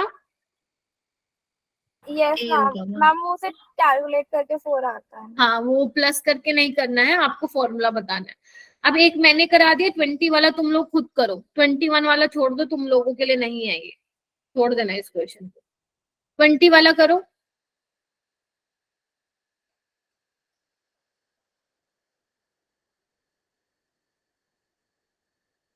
ट्वेंटी वाला निकाल लो। 21, 22 आपको नहीं करना है, ब्रैग्स इक्वेशन आपके सिलेबस में नहीं है।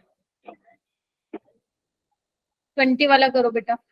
A एटम है, उसको कॉर्नर पे रखा हुआ है, B एटम में सबको उस पे रखा हुआ है, एवरी सेंटर ऑफ फेस, वही सेम क्वेश्चन है, डिट्टो कॉपी। मैम B होगा इसका आंसर। इसका आंसर B होगा, बिल्कुल सेम है।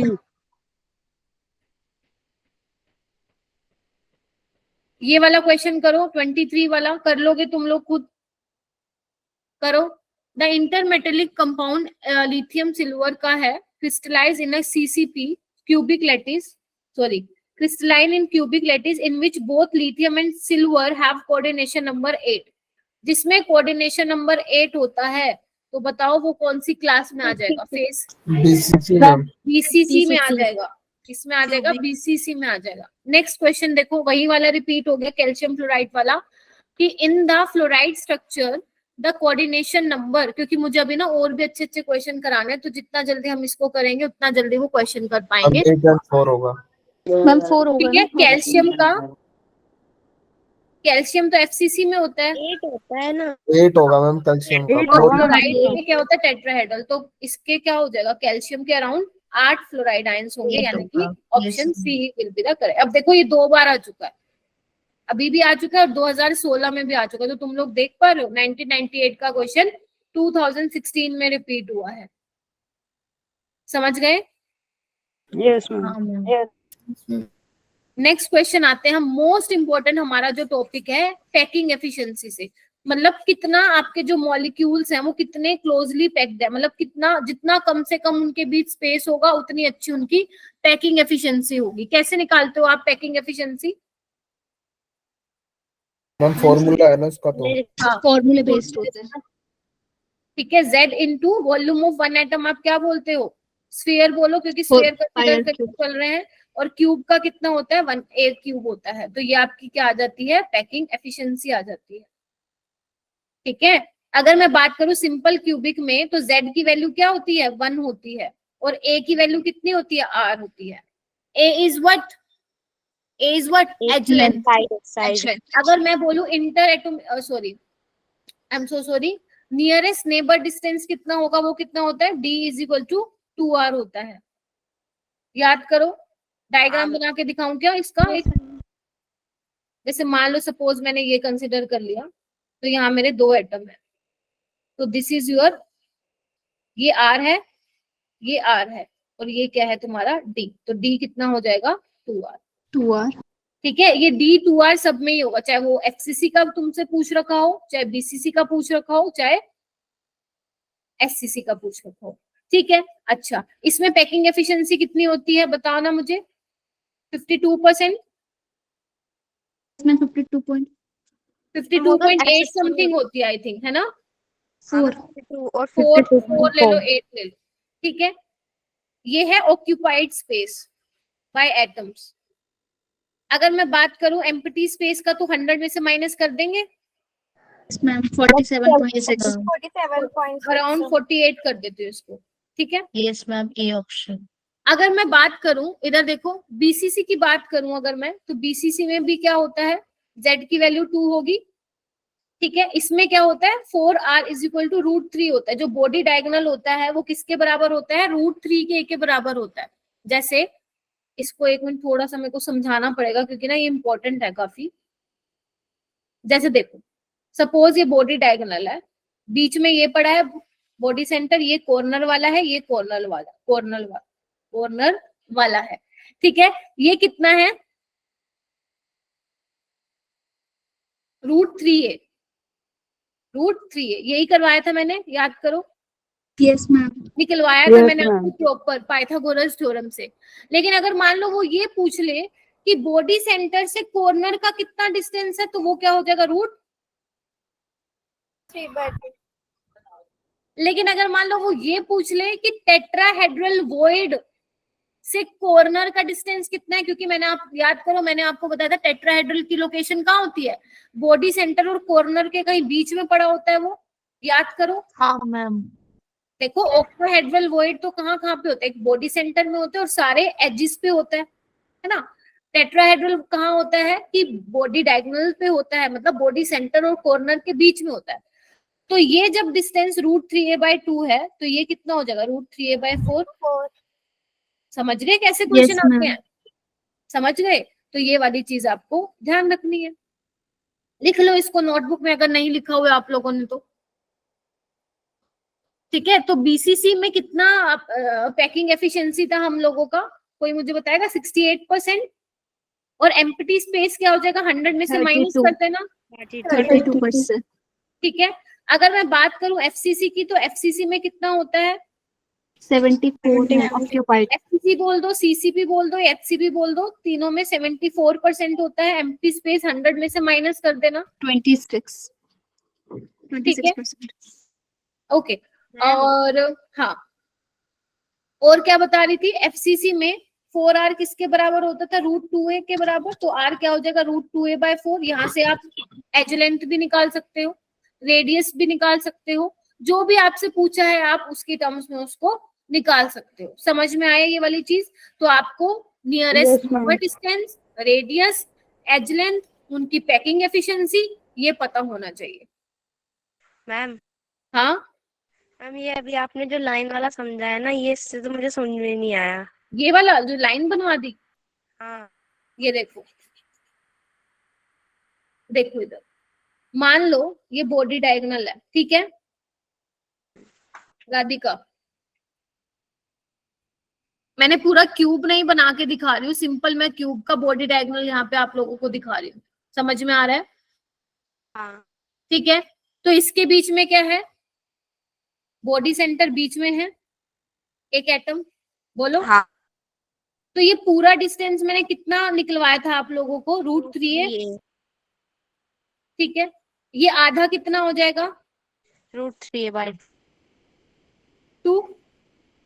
2। मैं बोल रही हूँ टेट्राहेड्रल वॉइड की लोकेशन कहाँ होती है, एफसीसी लैटिस में, बताओ। बॉडी सेंटर और कॉर्नर के बीचों बीच होता है। तो जब ये √3a/2 है तो कॉर्नर से टेट्राहेड्रल वॉइड का डिस्टेंस कितना हो जाएगा, √3a/, बस क्या समझ में नहीं आया, आया तो हुआ है।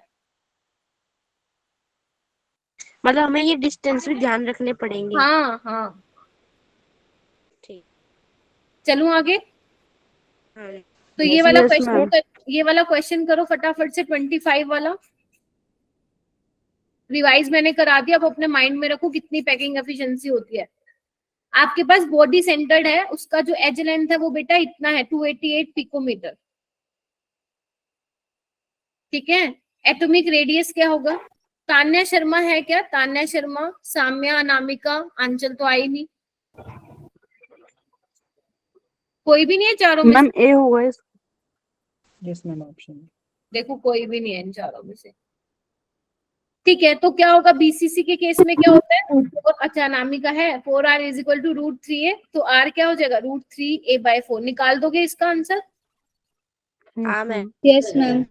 Yes ma'am. ए ही हो जाएगा इसका आंसर। नेक्स्ट आओ, vacant space in BCC lattice, 100 में से 68 को माइनस कर देना, कितना आएगा, 32।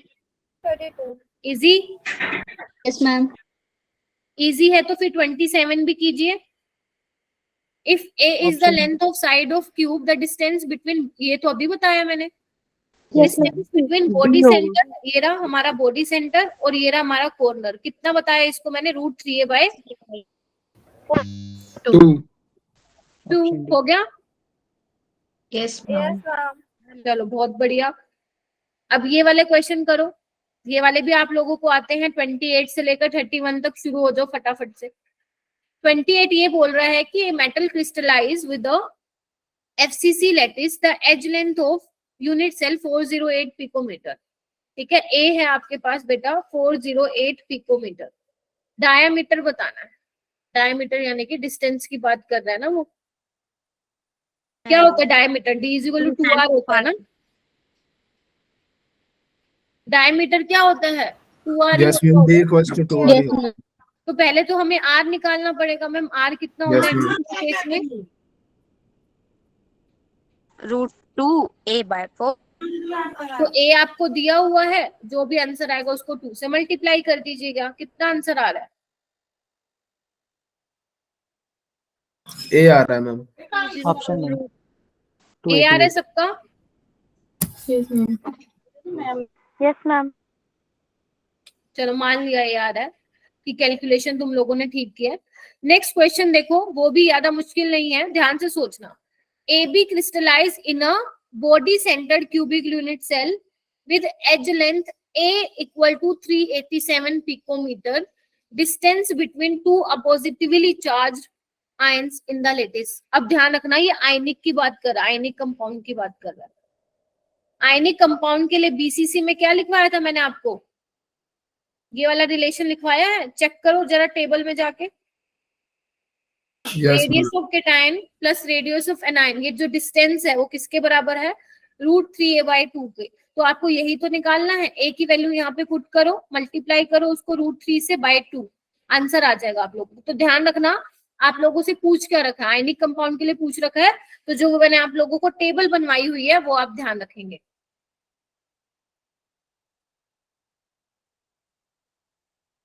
ठीक है जी, ओके मैम। मुश्किल तो नहीं है ना ये चैप्टर, नहीं ma'am. No ma'am. No ma'am. ठीक है। लिथियम मेटल क्रिस्टलाइज इन, ये तो कर लोगे। लिथियम मेटल है, बीसीसी लैटिस है, लेंथ आपको दी हुई है, यानी कि ए आपको बेटा दिया हुआ है 351 पिकोमीटर, आपको एटॉमिक रेडियस निकाल लोगे। Yes ma'am. आर हो जाएगा √3a/4, ए की वैल्यू पुट करो, आंसर आ जाएगा। बोलो किसी को डाउट है क्या, 34 तक ऐसे ही 31 का भी हो जाएगा। देखो एक बार सारे के सारे जितने भी यहाँ पे बैठे हो, 50 के बच्चे बैठे हो, हाँ मैम। यस हो मैम, जाएगा रेडी 31। यस मैम, हो जाएगा। चलो चलो 31 तक तो हमने अच्छे से प्रॉपर तरीके से कर लिया है। नेक्स्ट पे चलते हैं फिर हम। नेक्स्ट आ जाओ, क्वेश्चन अच्छा है, 2008 में आया हुआ है। राधिका हो क्या, गुम हो गई? नहीं नहीं मैम, कर रहा हूँ ना, कैलकुलेटर साथ में रख रखा है। अच्छा, पेपर में कितने बच्चों ने इस बार कैलकुलेटर यूज किया है? ऐसा कोई क्वेश्चन ही नहीं था कैलकुलेटर यूज करे, नॉर्मल इक्वेशन दिए तो सोल्व हो यस मैम, इजी थे इस बार। एक जो कंबशन वाला क्वेश्चन था, की जरूरत नहीं थी। वो एक मैंने जो कंफ्यूज। हाँ, एक जो कंबशन वाला क्वेश्चन था उसमें कैलकुलेटर की नीड चाहिए थी। जो आपको याद है, मैंने वो थर्मोडायनेमिक्स का वो एक बना के दिया था आप लोगों को, जिसमें मैंने कहा था ये वाला फॉर्मूला कर लेना। इससे था वो रिलेटेड क्वेश्चन। चलो छोड़ो, यस मैम था। चलो ये वाला देखो बेटा, which of the following statement is not correct? जल्दी देखो, नॉट करेक्ट पूछा है। ए तो सही है। ए तो सही है, बी भी सही है, ब्रेविस लेटिस, हाँ। Fraction of total volume occupy by the atom in primitive cell, ये तो गलत है। इतना तो नहीं होता, 0.52 फ्रैक्शन ऑक्यूपाई होता है। ये तो एम्प्टी स्पेस दे दिया इन्होंने। Yes ma'am. तो सी वाला क्या होगा? Wrong, molecular solid are generally volatile. जी हाँ मैम, ये भी बिल्कुल ठीक है। तो यानी कि 32 का ऑप्शन कौन सा रॉन्ग हो गया? सी करेक्ट होगी। आशुतोष, तुम्हारी आवाज मेरे तक क्यों नहीं पहुंच पाती है? बोला करो थोड़ा क्लास में, ठीक है? इफ ये वाला तो कर लोगे भाई, ये तुम लोगों को दे रही हूँ मैं। ये वाला देखना, एक बार क्वेश्चन को रीड करना। हम कर लेंगे क्लास। करो, एक बार रीड करो। आपको simple cubic, body centre, face centre दिया हुआ है, उनके रेडियाई का रेशियो लिखना है। लिख लोगे? Yes ma'am. सी आएगा वैसे। यस मैम, सी आएगा। Yes ma'am.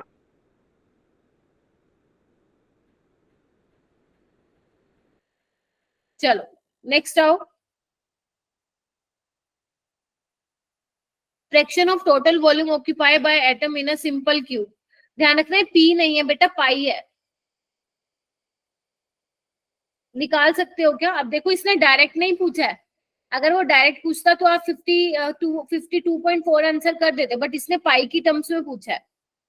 कैसे करोगे सोल्व? आपको पूरा वो करना पड़ेगा, 4/3 पाई आर क्यूब करके डिवाइड बाय ए क्यूब। समझ रहे हो? ए कितना होता है इस केस में सिंपल आर क्यूबिक के में? बराबर होता है मैम। आर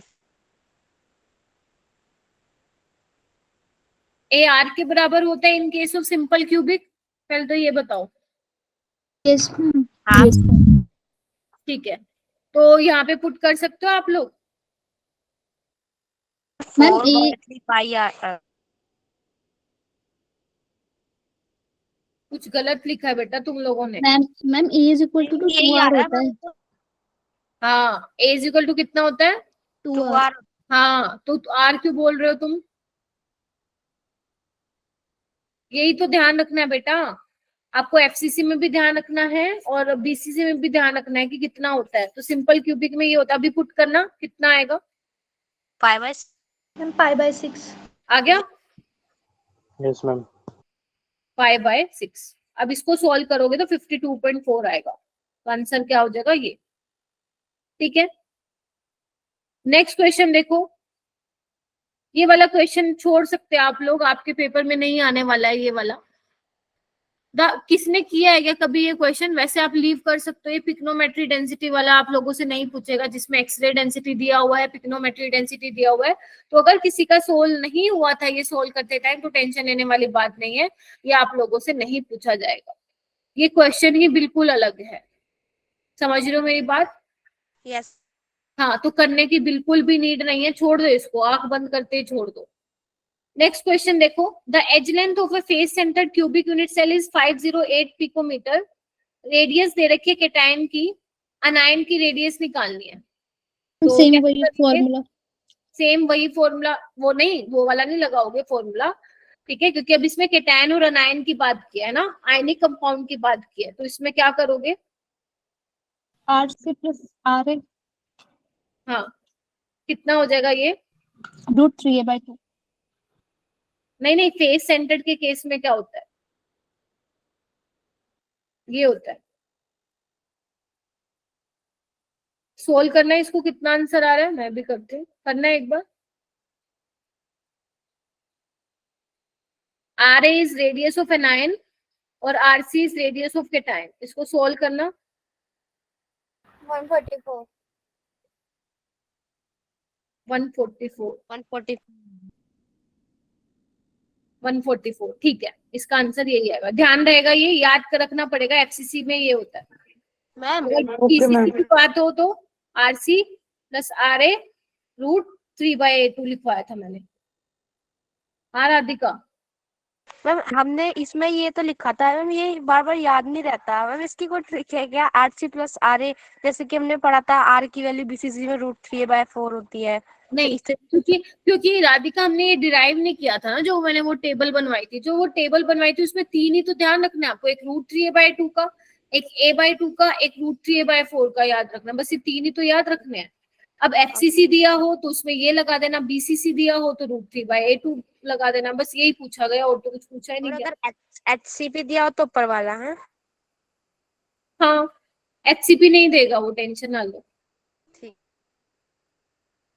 ठीक है, समझे? हाँ चलो, और वैसे भी ये वाला क्वेश्चन 1998 में आया है, 2023 में इसको एक्सपेक्ट करना सही नहीं होगा, मतलब नहीं आएगा ऐसा क्वेश्चन, लेकिन फिर भी आप, इसलिए मैंने वो आप लोगों को टेबल बनवा दी थी, वो टेबल प्लीज ध्यान रखना आप लोग, ठीक है? चलो, ये वाला क्वेश्चन कर लोगे क्या? देखना एक बार 37।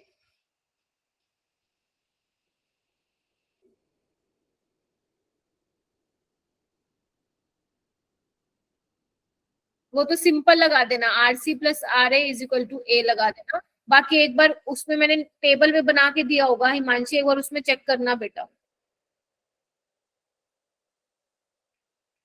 ठीक है? अगर उसमें नहीं लिखवाया हुआ है तो नहीं करना है वो आपको, ठीक है? चलो एक बार ये वाला 37 वाला क्वेश्चन करना, इसको इरेज कर दूं? Yes ma'am. हाँ,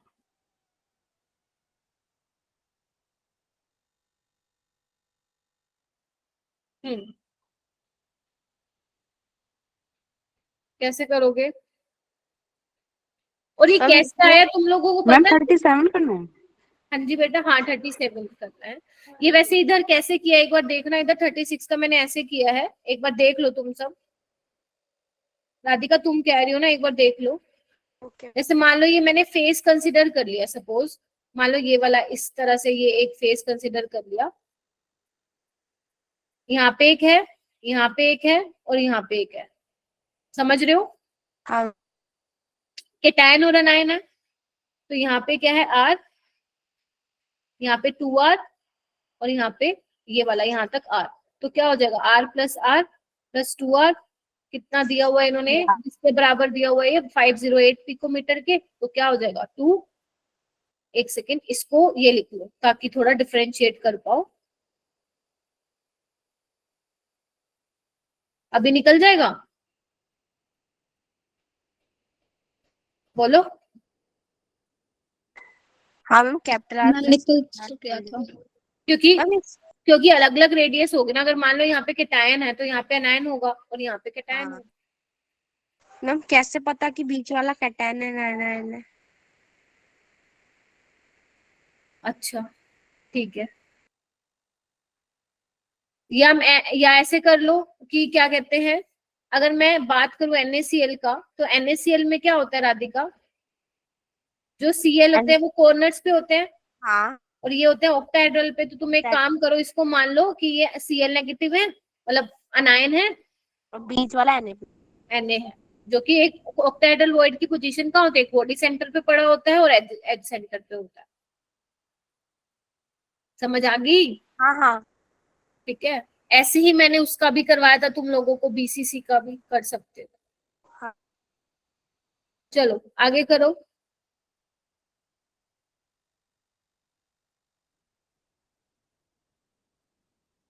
कैसे करोगे 37?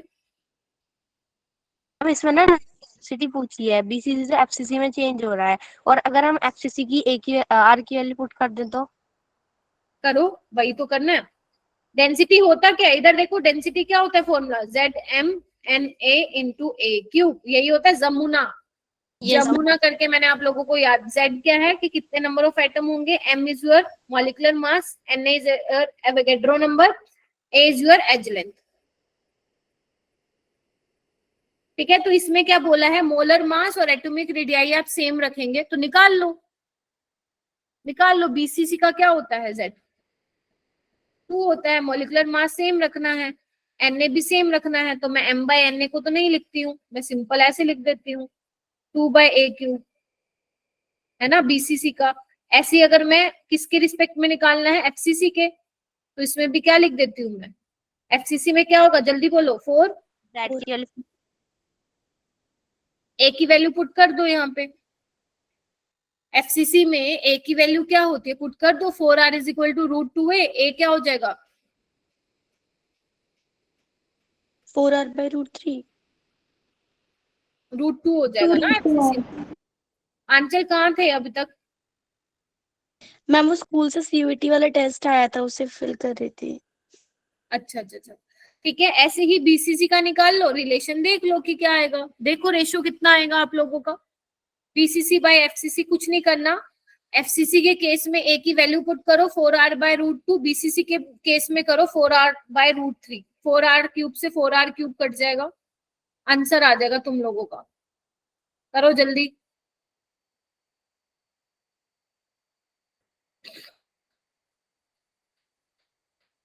सी आ रहा होगा आंसर,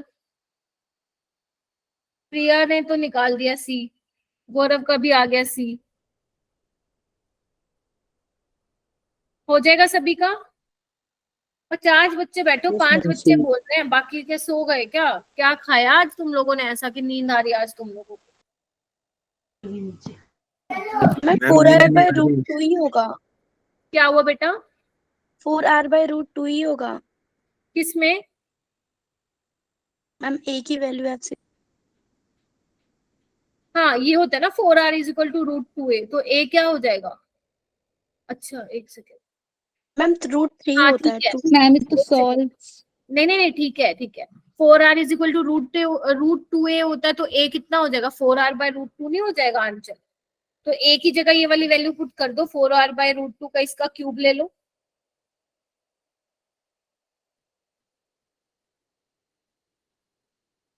किसी का नहीं आया आंसर क्या? आ रहा है मैम। गौरव? मैम 3√3/4 यस मैम, सी तो आ रहा। सी आ गया सबका? आंचल तुम हाँ कुछ मैम, गलती सी तो कर आया, रही हो, एक बार चेक करो। यस मैम, सी सही तो तो आ है। गया। आ रहा है, सी आ रहा है। चलो सी आ रहा है तो नेक्स्ट क्वेश्चन पे आओ बेटा, 38 पे। लिथियम जो है बीसीसी स्ट्रक्चर है, उसका डेंसिटी दिया हुआ है, ध्यान रखना डेंसिटी को आपको रिपोर्ट करना है ग्राम पर सेंटीमीटर क्यूब में। अगर वो नहीं है तो उसको पहले ग्राम पर सेंटीमीटर क्यूब में कन्वर्ट करेंगे, अदरवाइज आंसर गलत आएगा। एटॉमिक मास आपको ऑलरेडी दिया हुआ है, आपको एज लेंथ निकालनी है, तो कौन सा फॉर्मूला लगाऊं इसमें मैं? डेंसिटी पता है, एजलेंट पता है मैम, यही लग जाए जमुना। जमुना वाला। जमुना वाला लग जाएगा। डेंसिटी कितनी देर की एक बार देख लो, ग्राम में चेंज करना है इसको 10⁻3, सेंटीमीटर में Yes, करोगे तो 1 मीटर में 100 सेंटीमीटर, 0.53। 0.53। ठीक है। मॉलिक्यूलर मास आपको ऑलरेडी दिया हुआ है,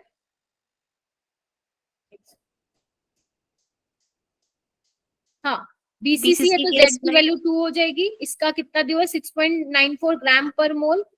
Na की वैल्यू ऑलरेडी आपको मेंशन है, और आपको क्या निकालना है इसमें, एज लेंथ निकालनी है, यानी कि आपको A निकालनी है। इसमें ना आई थिंक प्रिया ने ये क्वेश्चन पूछा था, इसमें आपको A सोल्व करना पड़ेगा। तो अब अगर पेपर में ये क्वेश्चन आ जाएगा तो ये तो आपको छोड़ के आना पड़ेगा, पूछो क्यों? कैलकुलेशन। वो इसलिए छोड़ के आना पड़ेगा क्योंकि इसमें एक क्यूब सोल्व करनी है। अगर तुम वहीं पे पेपर में सोल्व करने बैठ गए ना 10 मिनट खा जाएगा ये क्वेश्चन तुम लोगों का, समझ रहे हो? हमारे टीचर हमेशा ऐसे कहते थे, जो ये डेंसिटी वाले क्वेश्चन होते हैं ना, जितने आसान लगते हैं ना उतने ही खतरनाक होते हैं ये क्वेश्चन। अगर पेपर में आ गया तो मैम ये लास्ट में अटेम्प्ट करने चाहिए। हाँ, तो अगर ये पेपर में आ गया तो सारा टाइम खा जाएगा। तो ऐसे क्वेश्चन अगर देख लेना, पहले डेंसिटी वाला क्वेश्चन है तो उसको लास्ट में करना, पता चले टाइम लगा के सोल्व भी करो और वो गलत भी हो जाए। मैम गलत आंसर आता है पहली बारी में सॉल्व करते हैं तो। हाँ, क्योंकि वो प्रेशर रहता है ना पेपर का। चलो ठीक है, चलो आगे। Yes ma'am. Yes. और मैम एग्जाम के टाइम अलग ही लेवल का नर्वसनेस भी होगी, तो उसमें तो कुछ है। हड़बड़ाहट में गलत ना हो। ऊपर से हमें चेकिंग इतनी खतरनाक करेंगे, वहीं हमें घबराहट और हो जाएगी, पता नहीं पेपर कैसा देंगे जब चेकिंग इतनी खतरनाक। नहीं करते बीच में। क्या गलत आ रहा है नाजिया? नाजिया क्या गलत आ रहा है? इसका आंसर क्या है? 38 का आंसर चेक करना। 352 नहीं आ रहा है क्या मैम? 352 आ रहा है आंसर? 352 सोल्व करने के बाद। अच्छा, 37 का नहीं आ रहा है? 37 का जिसका आगे सोल्व करके भेज देना भाई ग्रुप में एक बार। Okay ma'am. निकाल लिया ना तुम लोगों ने? हाँ ठीक है नाजिया, चलो नेक्स्ट क्वेश्चन पे आओ, जल्दी जल्दी से करो। अब आप जल्दी से 39 वाला क्वेश्चन देखो, क्या आप लोग ये वाला कर पाओगे क्वेश्चन? ए मेटल एफसीसी दिया हुआ है, जेड की वैल्यू 4 है, एज लेंथ दिया हुआ है बच्चे आपको 404 पिकोमीटर, निकल जाएगा। डेंसिटी बिल्कुल कहीं भी चेंज नहीं करना, सिंपल जमुना वाला फॉर्मूला लगाओ और निकल आएगा, हो जाएगा। कहीं भी यूनिट कन्वर्जन नहीं करने की जरूरत है आप लोगों को। नेक्स्ट 40 वाला देखो, सीजियम ब्रोमाइड बीसीसी लैटिस है, यूनिट सेल लेंथ, यानी कि इसमें भी ए दिया हुआ है आपको, इसको आप 437 भी कर सकते हो, ठीक है। गिवन दैट एटॉमिक मास भी दिया हुआ है सीजियम ब्रोमाइड का, ये भी मैम निकाल लेंगे हम 133 प्लस 80 करके। एन भी दिया हुआ है, डेंसिटी निकालनी है, निकाल लो। यस मैम, जमुना लगेगा, हो जाएगा।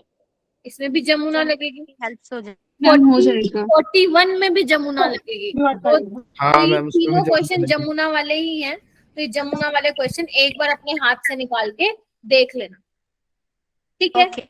उसके बाद नेक्स्ट क्वेश्चन पे आओ, उसके बाद आते हैं तुम्हारे इम्परफेक्शन से। तो इम्परफेक्शन में आप लोग क्या क्या करेंगे मैं भी आप लोगों को बता रही हूँ। अगर एनसीईआरटी ओपन की हुई है आप लोगों ने, तो आप लोगों को अच्छे से ये वाले डिफेक्ट्स करने हैं, फ्रैंकल डिफेक्ट, शॉर्ट की डिफेक्ट विद उनके एग्जाम्पल, उनकी क्या क्या कैरेक्टरिस्टिक्स हैं, ये सारी की सारी आप लोगों को पता होनी चाहिए। उनके डायग्राम से भी क्वेश्चन बन के आते हैं, तो डायग्राम को अच्छे से देख लेना, ठीक है। एक इम्प्योरिटी डिफेक्ट भी कर लेना, जहां पे स्ट्रोंशियम जब आप उसमें NaCl के लैटिस में डाल रहे हो कितना कैटायन वैकेंसी जनरेट होंगी, इस पे जो आपके एनसीईआरटी में न्यूमेरिकल है वो भी आप लोग करके जाएंगे, एक यहाँ पे भी मैं आप लोगों को करा दूंगी, ठीक है। ध्यान रखना इन सब में आपको इलेक्ट्रिकली न्यूट्रलिटी मेंटेन करके चलनी है, ठीक है।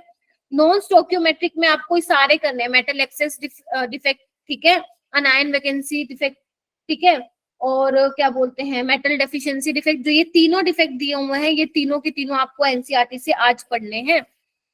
इलेक्ट्रिकल प्रॉपर्टीज आप ऑलरेडी फिजिक्स में कर चुके हो, एक बार जस्ट उसको रीड आउट कर लेना, क्वेश्चन नहीं आता उसमें से, क्लियर है सभी को? क्वेश्चन उसमें से नहीं आता है।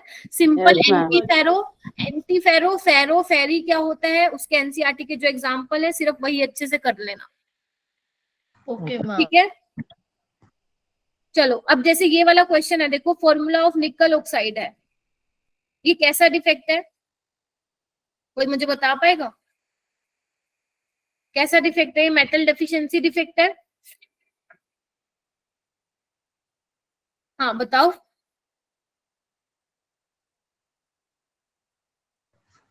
कैसा डिफेक्ट है ये? डिफेक्ट है, ठीक है। तो इसमें क्या पूछा है, क्रिस्टल में ना Ni2+ भी है आपके और Ni3+ भी है। आपसे क्या पूछा बच्चे, fraction of nickel existing as nickel 2+ ion, आपको ये बताना निकल 2+ का कितना फ्रैक्शन है। एक बात बताओ, निकल 2+ और निकल 3+ का कितना फ्रैक्शन है दोनों का? 0.98। Yes ma'am. तो अगर मैं निकल 2+ को x मान लूं तो निकल 3+ क्या हो जाएगा 0.98 माइनस एक्स। Yes ma'am. ठीक है, अब कैसे निकालूंगी इसको, देखो ये कितना x है, इस पे टोटल चार्ज कितना है 2 पॉजिटिव का, तो 2x लिखूंगी। इस पे कितने का चार्ज है 3, इसको क्या लिखूंगी 0.98 माइनस एक्स लिखूंगी, इक्वल टू ऑक्सीजन का कितना है 2 होता है इस पे, बताओ हाँ या ना। यस। x यहाँ पे सोल्व करना कितना आएगा, एक बार मुझे x सोल्व करके बताओ यहाँ पे कितना आएगा 0.94 4, यही आ रहा है 0.94 आ रहा है सबका। मैम एक बार Yes, रिपीट ma'am. करें। मैं ये बोल रही हूँ कि x की वैल्यू क्या आ रही है आप लोगों की, 0.9 नो मैम, मैं सॉल्यूशन को रिपीट करना 0.94। एक करके बोलो। अंकुश क्या कह रहे हो, मैम समझ नहीं आया। हाँ ये बोलो फिर। देखो ये है आपके पास, ठीक है। अब इस निकल में ना आपका क्या है, निकल 2+ भी है, निकल 3+ भी है ना। Okay ma'am. ये मैंने क्लास में भी करवाया था तुम लोगों को, और बोला था कि ये दोनों एनसीईआरटी के क्वेश्चन, एक निकल वाला एक आयरन वाला, दोनों रट लेना, ठीक है। तो निकल 2+ और निकल 3+ दोनों का कितना है फ्रैक्शन 0.98, यही तो है ना इसका मतलब। 0.98 का मतलब क्या है कि इसमें निकल 2+ भी और निकल 3+ भी है, यही तो मतलब है। दोनों का टोटल कितना है Yes, ma'am. 0.98 है। जिसको चले जाना है ना अभी चले जाओ मेरी क्लास से, कल तो मैं अलाउ ही नहीं करूंगी तुम लोगों को क्लास से, तुम लोग आके दिखाना मेरी क्लास में। पढ़ने का पता नहीं मन ही नहीं करता, 20 दिन नहीं रह गए तुम लोगों का पेपर में। अगर मैं Ni2+ को x मान रही हूँ तो Ni3+ क्या हो जाएगा 0.98 माइनस एक्स।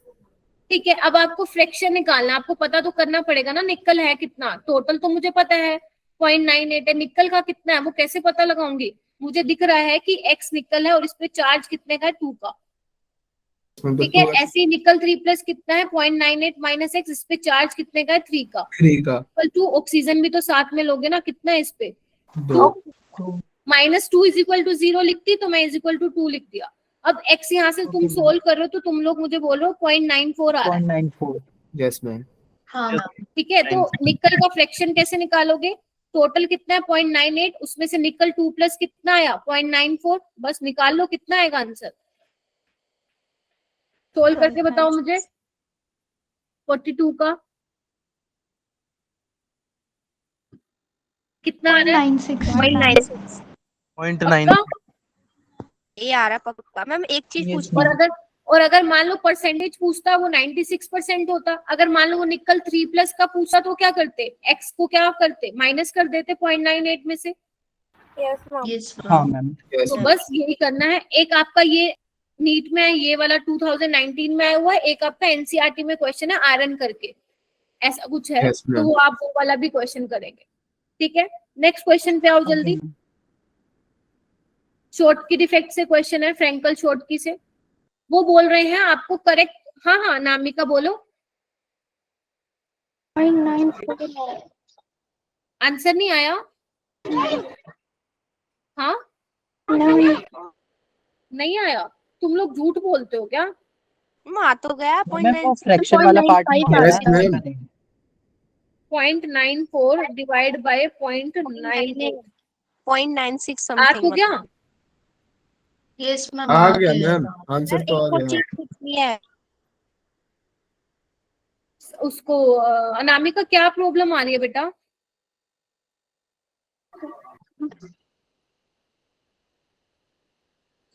ये वाला स्टेप समझ में नहीं आएगा कि ये क्या कर दिया मैंने, एक मिनट रुकना, ये वाला मैम लास्ट में फ्रैक्शन वाला पार्ट मिस कर दिया होगा। एक मिनट रुको, पहले ये बताओ इतना समझ में आ गया क्या सबको, ये एक्स वाला करके 0.94 तक आ गया था, उसके बाद जो आपने फ्रैक्शन किया वो नहीं था।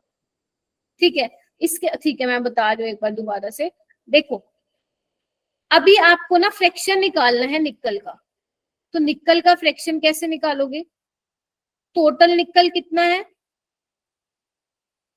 उसमें से निकल +2 कितना है, यही निकालोगे ना। Yes ma'am. अब टोटल निकल तो मुझे कितना दिया हुआ है 0.96, सॉरी कितना दिया हुआ है टोटल 0.98। आपको ये निकालना है कितना निकला है, तो कैसे निकालोगे? इसका एक नाम होता है, मेरे माइंड से स्किप हो रहा है, जो मैंने ये इक्वेशन लिखी है ना, एक प्रिंसिपल होता है, इस प्रिंसिपल का मुझे नाम याद नहीं आ रहा है, देखना पड़ेगा मेरे को, ठीक है। कुछ नाम था इस प्रिंसिपल का, अगर तुम्हें याद आए तो बताना मेरे को, ठीक है। तो इसमें क्या किया देखना, जो क्या नाम है प्रिया, निकल 2 + x था, ठीक है, x था, और इस पे चार्ज कितने का था वो भी लिखना पड़ेगा ना, कितने का चार्ज है, इस पे 2 का आया ना। ऐसे निकल 3 + है कितना 0.98 - 6, उस पे चार्ज कितने का है। बेसिकली मैं इलेक्ट्रिकल न्यूट्रलिटी प्रिंसिपल लिख रही हूँ, समझ रहे हो। निकल का इज इक्वल टू जो ऑक्सीजन का आ रहा है, कितना आया है 3, ऑक्सीजन पे कितना होता है -2, तो -2 इज इक्वल टू 0 लिखो या इज इक्वल टू 2 लिखो, एक ही बात है। यहाँ से निकाल लो x की वैल्यू कितनी आएगी, ठीक है। मैंने क्या किया है, कुछ भी नहीं किया है, पॉजिटिव और नेगेटिव चार्ज को इक्वली तो लिखा है, क्योंकि मैं क्या निकालना चाह रही हूँ, मैं निकल निकालना चाह रही हूँ कितना है मेरे पास निकल, समझ गए। Yes ma'am.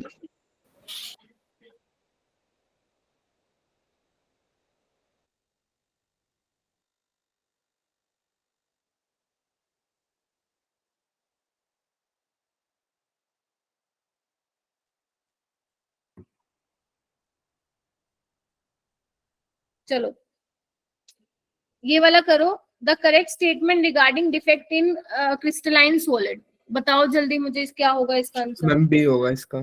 ठीक है, फ्रैंकल डिफेक्ट क्या होता है, डिसलोकेशन इफेक्ट होता है। फ्रैंकल डिफेक्ट में डेंसिटी पे कोई इफेक्ट नहीं पड़ता है, ठीक है, पता है ना ये वाली चीज। Yes yes ma'am. ठीक है, जबकि शॉर्ट की इफेक्ट में क्या होता है, डेंसिटी डिक्रीज होती है ना।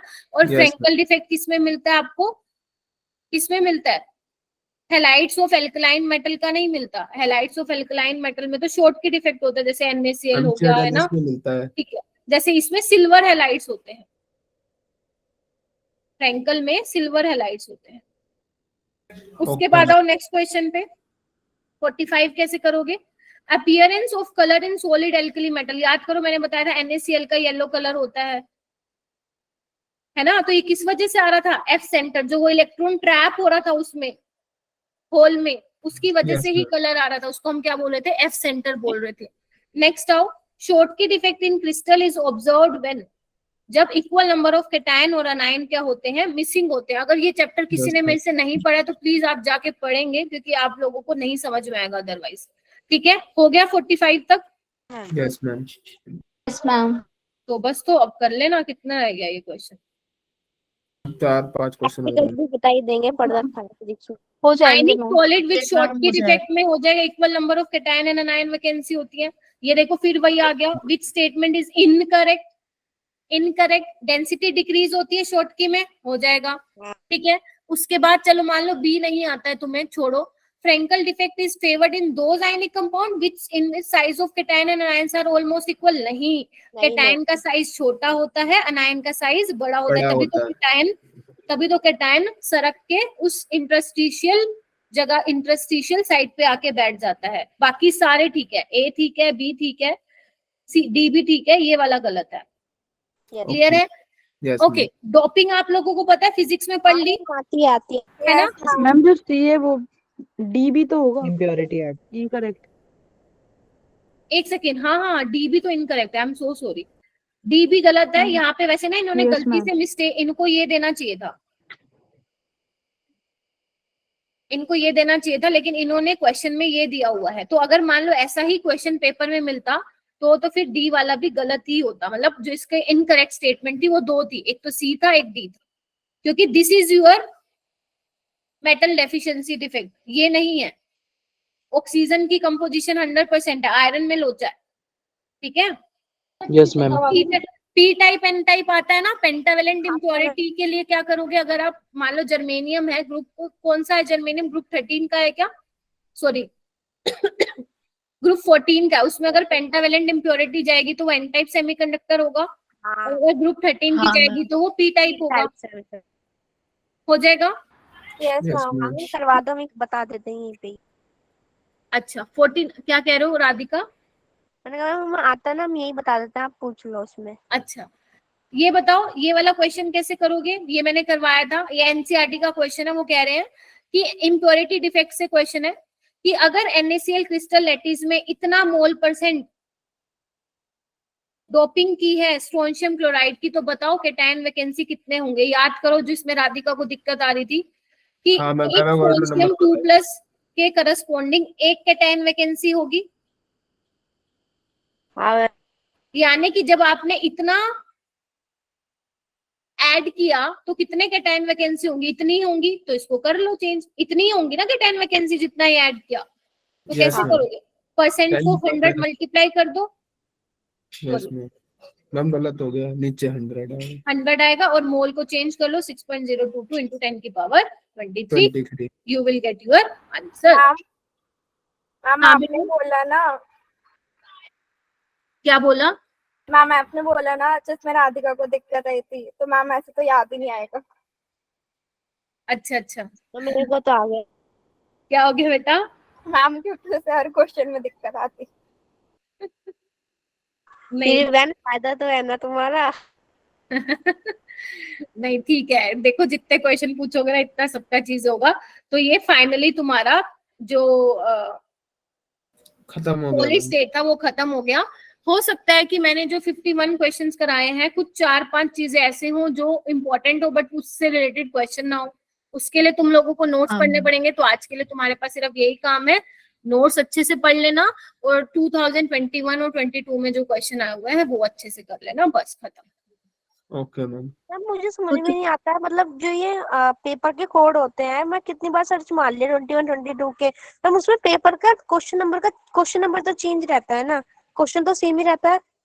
हाँ हाँ तो मतलब कोई भी एक पेपर निकाल लो और उसमें कोई क्वेश्चन देख लो, वो दूसरे पेपर में सेम रहेगा। हाँ सेम होता है, बस क्वेश्चन नंबर अलग होता है। मैं इस जैसे चक्कर में 3-3 4-4 पेपर निकाल लेती हूँ, सोचा कि सब में अलग अलग होगा।